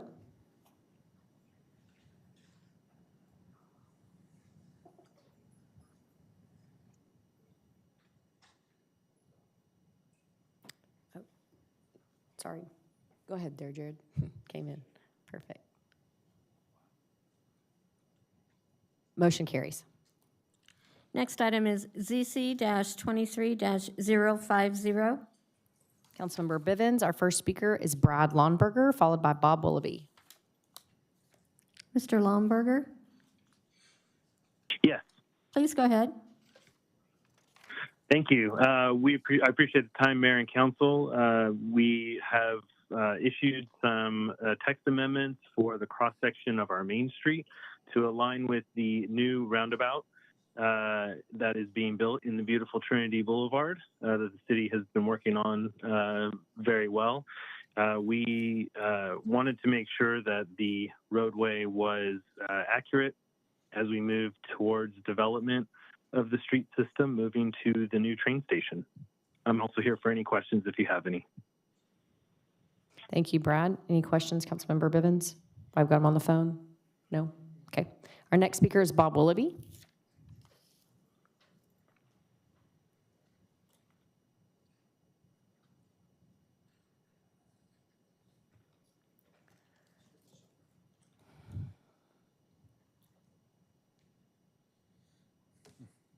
I don't know much about Trinity Lakes. I do know one thing. This city needs campaign contribution limits. $1 million to put Maddie Parker in the first time she runs. That's crazy for a job, $29,000 a year. Campaign contribution limits. We wouldn't have to worry about a lot of this stuff that we had to go look at. And I've got a question about this one that Gina Bivens gets to decide on. If you see the contribution, she got $13,219 from Trinity Lakes, okay? So that's what's up for Trinity Lakes, okay? So I think there's kind of a contribution, I'm not sure, a conflict here to me a little bit, that, you know, you're getting money from developers that you decide on what to do. To me, it looks like a plain payoff. And that's what it is, really. They're just publicly payoffs to these candidates up here. And the lies, you know God's listening to y'all? You really believe that or not? I never heard so many lies in all my life tonight, especially from you. You're not a military person. You wouldn't take away our right to speak if you did that. That's an American, a military person, not what you did. Anyway. Yeah, sustained point of order. Oh, was that a first warning? Yep. Just first, I'm still going. No, actually, we're done. Thank you very much. Did you kill? Yep, that was just too far for me. Thank you, Bob. Oh, I You're didn't done. get the first warning this time. They used to give you a warning. Now I didn't get that. I got killed just immediately. No, you're done today. Thank you. Councilmember Bivens, thank you. I'd like your billboard too, Bob, and I want to see your campaign finance report with transparency. I can't wait to see it. Let me tell y'all this, if you build a street and you have a roundabout, you have to have some street classifications. We're getting a roundabout on Trinity Boulevard, but more importantly, we're getting a train. We're getting an east side stop for TexRail. So I want to make sure the street that goes in and the roundabout is properly categorized. And with that, I proudly move for approval because I'm glad to see this project continuing to move on down the road. Motion and a second, please vote.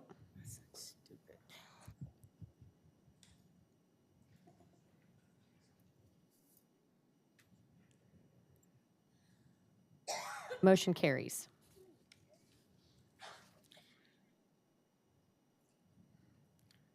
Next item is ZC-23-052. Councilmember Nettles, we have 3 speakers, but only if there's opposition. To my knowledge, there isn't. Okay, there you go. Move for approval. Okay. Motion and a second. Any other discussion? Please vote.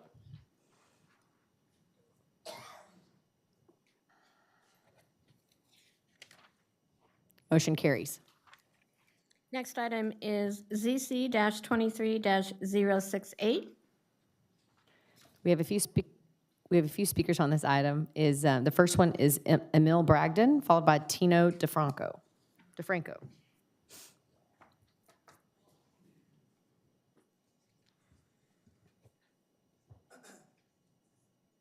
I'm sorry, you can sit or you can stand. I'm just going to have Leanne Guzman or Melinda or whoever just to describe what this item is, if you don't mind, for just a minute. Melinda's up.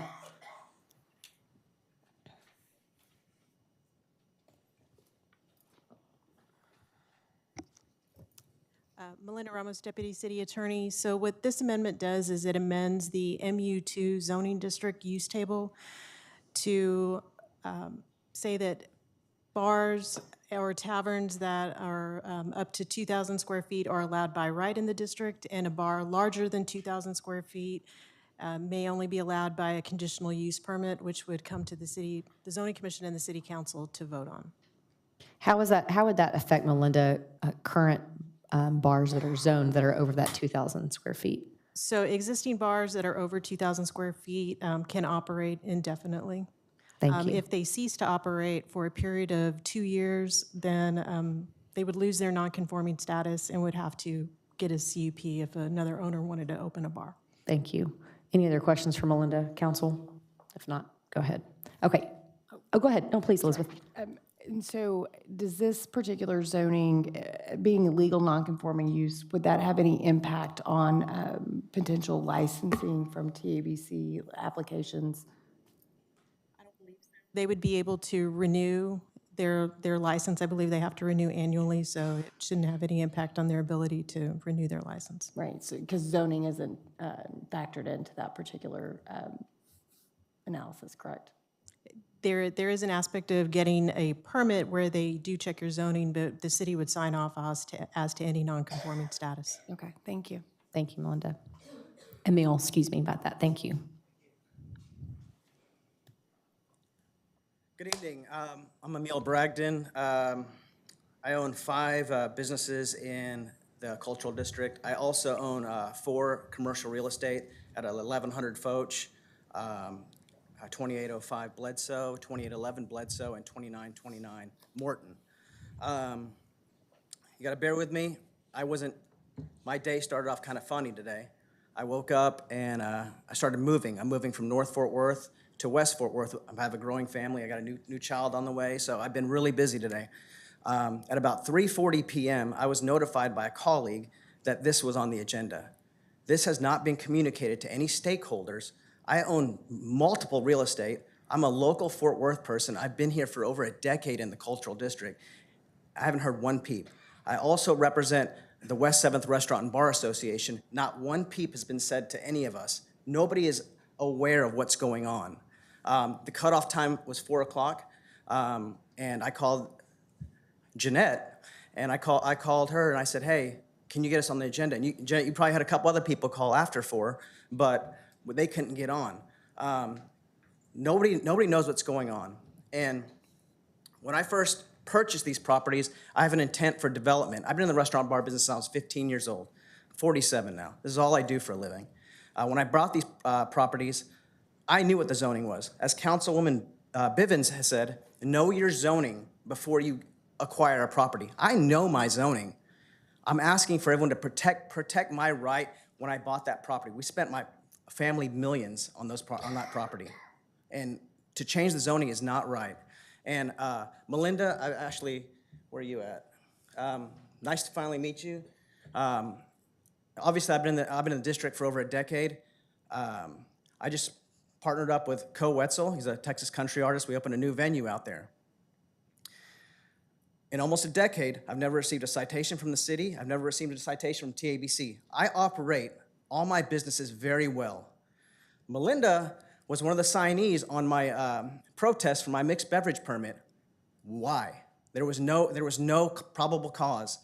And I feel like we're constantly being attacked. We are not being told anything. And again, I'm only here.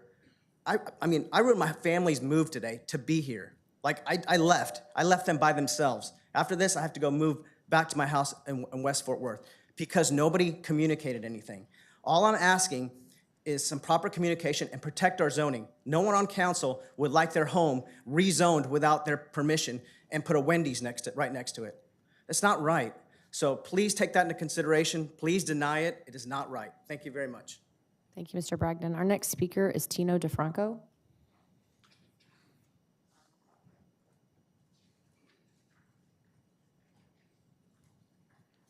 Good evening. Thank you for the opportunity to speak. I'm partners with Emil Bragdon in several of the businesses. I actually live about 2 blocks away from the area in question. I've lived there for 4 years. And again, hearing everything that happened with the Rosemont group and everybody else, everybody seems to be aware of what's going on. And I apologize because I'm a little ignorant on it, but we're not aware of any of this. None of it has been communicated to us. And the reason it's a problem is, like Emil said, we found out about 3:30, 3:45 that this was up for a vote to change our lives. Like, you are going to affect our lives. I mean, I have a 7-year-old. You guys have children, so you understand it. All I'm asking is, in my opinion, there needs to be a continuation, because there's a lot of people that emailed us going, have you heard that this is going down? And, you know, Miss Beck has been to our, I'm one of the members of the Restaurant and Bar and Retail Association. Miss Beck is there every month when we have or a representative is there every month. Why wasn't it brought up? I mean, you're there, you're sitting in front of all of us, we're all the business owners, we're the ones in question, we're the ones being affected by it. So I guess in summation, I just think there needs to be like a 90-day continuation, because I think there's a lot more people, a lot more stakeholders that'd be interested to know this is going on, and they don't know. So thank you. Thank you. That's lots of our speakers, council. Melinda, just for my own understanding, I know that we're talking about West 7th. That was the speakers today, but this is affecting the entire city, correct? All MU2 zoning. Okay, thank you. Councilmember Beck, your light's on. Go ahead.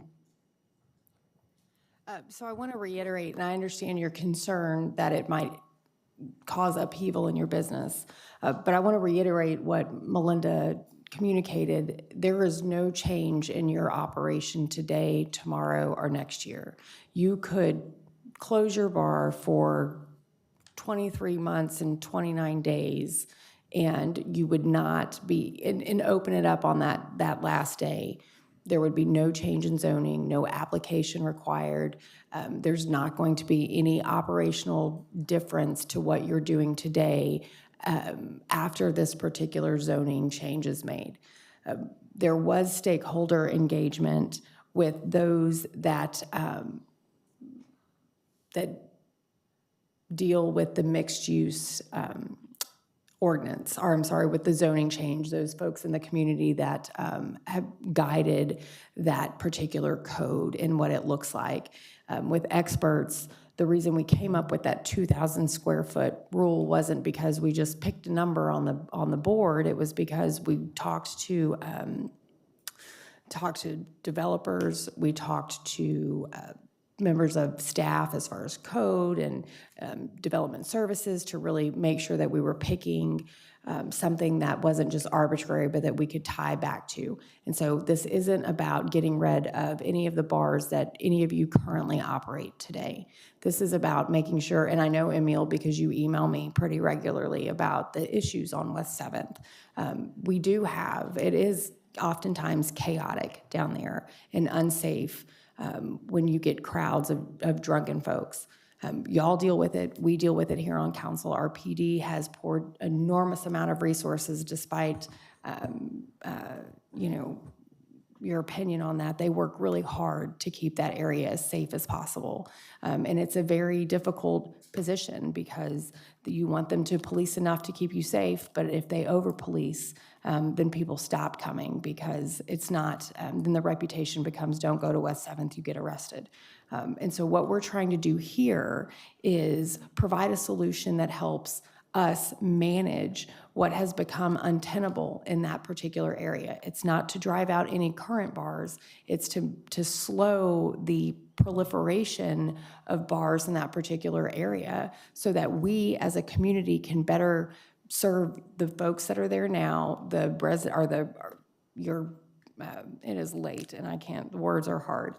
Your customers that are coming to frequent your establishments. We want to make that entire neighborhood better. And it's also about preventing future situations in other parts around the city that have this MU2 zoning so that the city can better guide development and keep our residents safe and keep our businesses thriving. And so I understand that you have concerns because it is the property that you own, but this isn't about driving you out. And as long as you operate, you'll be there indefinitely if you want to. You can sell that and it will still be able to operate as a bar. It's not going to impact that particular aspect of your business. So I'm very comfortable moving forward with this particular text change. I think it's one of the many steps that the city is taking to try to improve that particular area of the city and then prevent future issues in other parts of the city. So with that, I move to approve. Before, you know, go ahead and second, anybody can, or I'm just going to talk. So I want to compliment Elizabeth here. This is not an easy thing she inherited on council, and actually thanks to the business owners for investing in Fort Worth and creating an entertainment district that was desperately needed in this city, because the reality is if you don't have a fun place to hang out, you will not have young professionals. And we've always joked about everybody goes to Dallas after they graduate college or move here, and it's a significant problem. And Councilmember Beck has worked really hard in the last 2 years to dig in and has numerous meetings, probably more than any other place in your district. I think if it would be amenable to this council, I would like to continue this, Elizabeth, so that I dig in and help you a little bit. And I'll personally meet with some of these bar owners to understand. I do think that what is created here and the advice from staff is the right direction. Let me go on the record here. I think there's nothing here that's going to prevent a bar from continuing to be successful. It does give council members in each district and me as mayor additional oversight to come forward and go through with the CUP process. But knowing that there's concern from you as business owners and probably in other areas in the city, and because this is citywide, I'm inclined to support a continuance on this item, maybe to next month in June, and work after maybe. But we won't have to wait on the runoff. Let's just go ahead and find a meeting in June. When is the next zoning night on council, Jeanette? 13th. 13th. But again, I want to be clear, this is not a slight to the work that Councilmember Beck is doing. She's doing the right thing here. She's trying to work alongside law enforcement and our bar owners, and she probably needs a little more cover from my office in particular and from me and some of these other members on dais. We're not the only, I'm not the only one, she's not the only one that have entertainment districts in the area. I'm sure Carlos Flores also probably has some thoughts, but all the success that's happening in the stockyards as well. So that's my, I guess, a counter motion, I should say, on the floor. If anybody would entertain that, we probably need to vote on it first. Motion to continue. Is that correct, Leanne? Or she doesn't have a second. So if somebody wants to, I can offer the motion, and then somebody can second a continuance to the June meeting. Motion and a second. Any other discussion, council? Okay, please vote.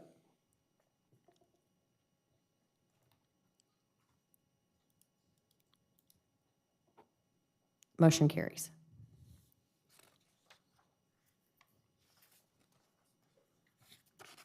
Next item is MNC 230364.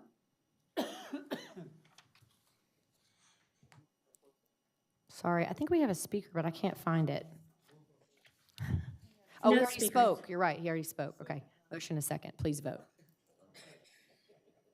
Oh, well, you wanted to vote. You wanted to. Okay, go ahead, Elizabeth. Floor. It was addressed earlier, and it's been a long night, but this isn't adding new positions. This is supplementing our budget so that we can take those dollars and allocate them someplace else. Go ahead, David. No, this grant isn't.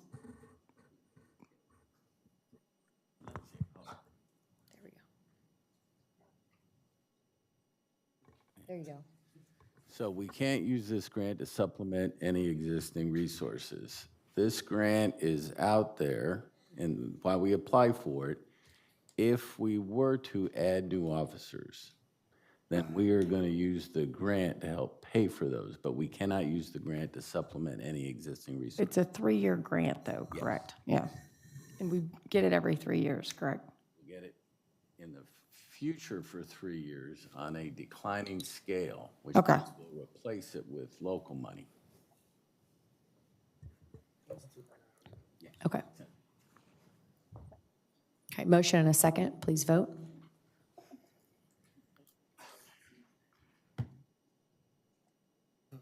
Motion carries. Mayor, that concludes all of the items. It was already said earlier, but tonight we're going to close the meeting in honor of the lives lost in Allen, Texas, over the weekend at the mall mass shooting. It just feels empty, but yeah, prayers and thoughts and a lot more that needs to be done in this state to prevent that tragedy from ever happening again.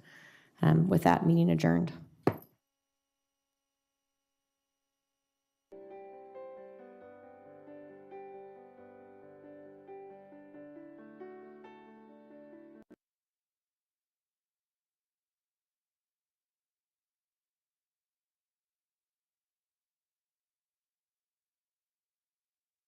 pass the minutes from last session.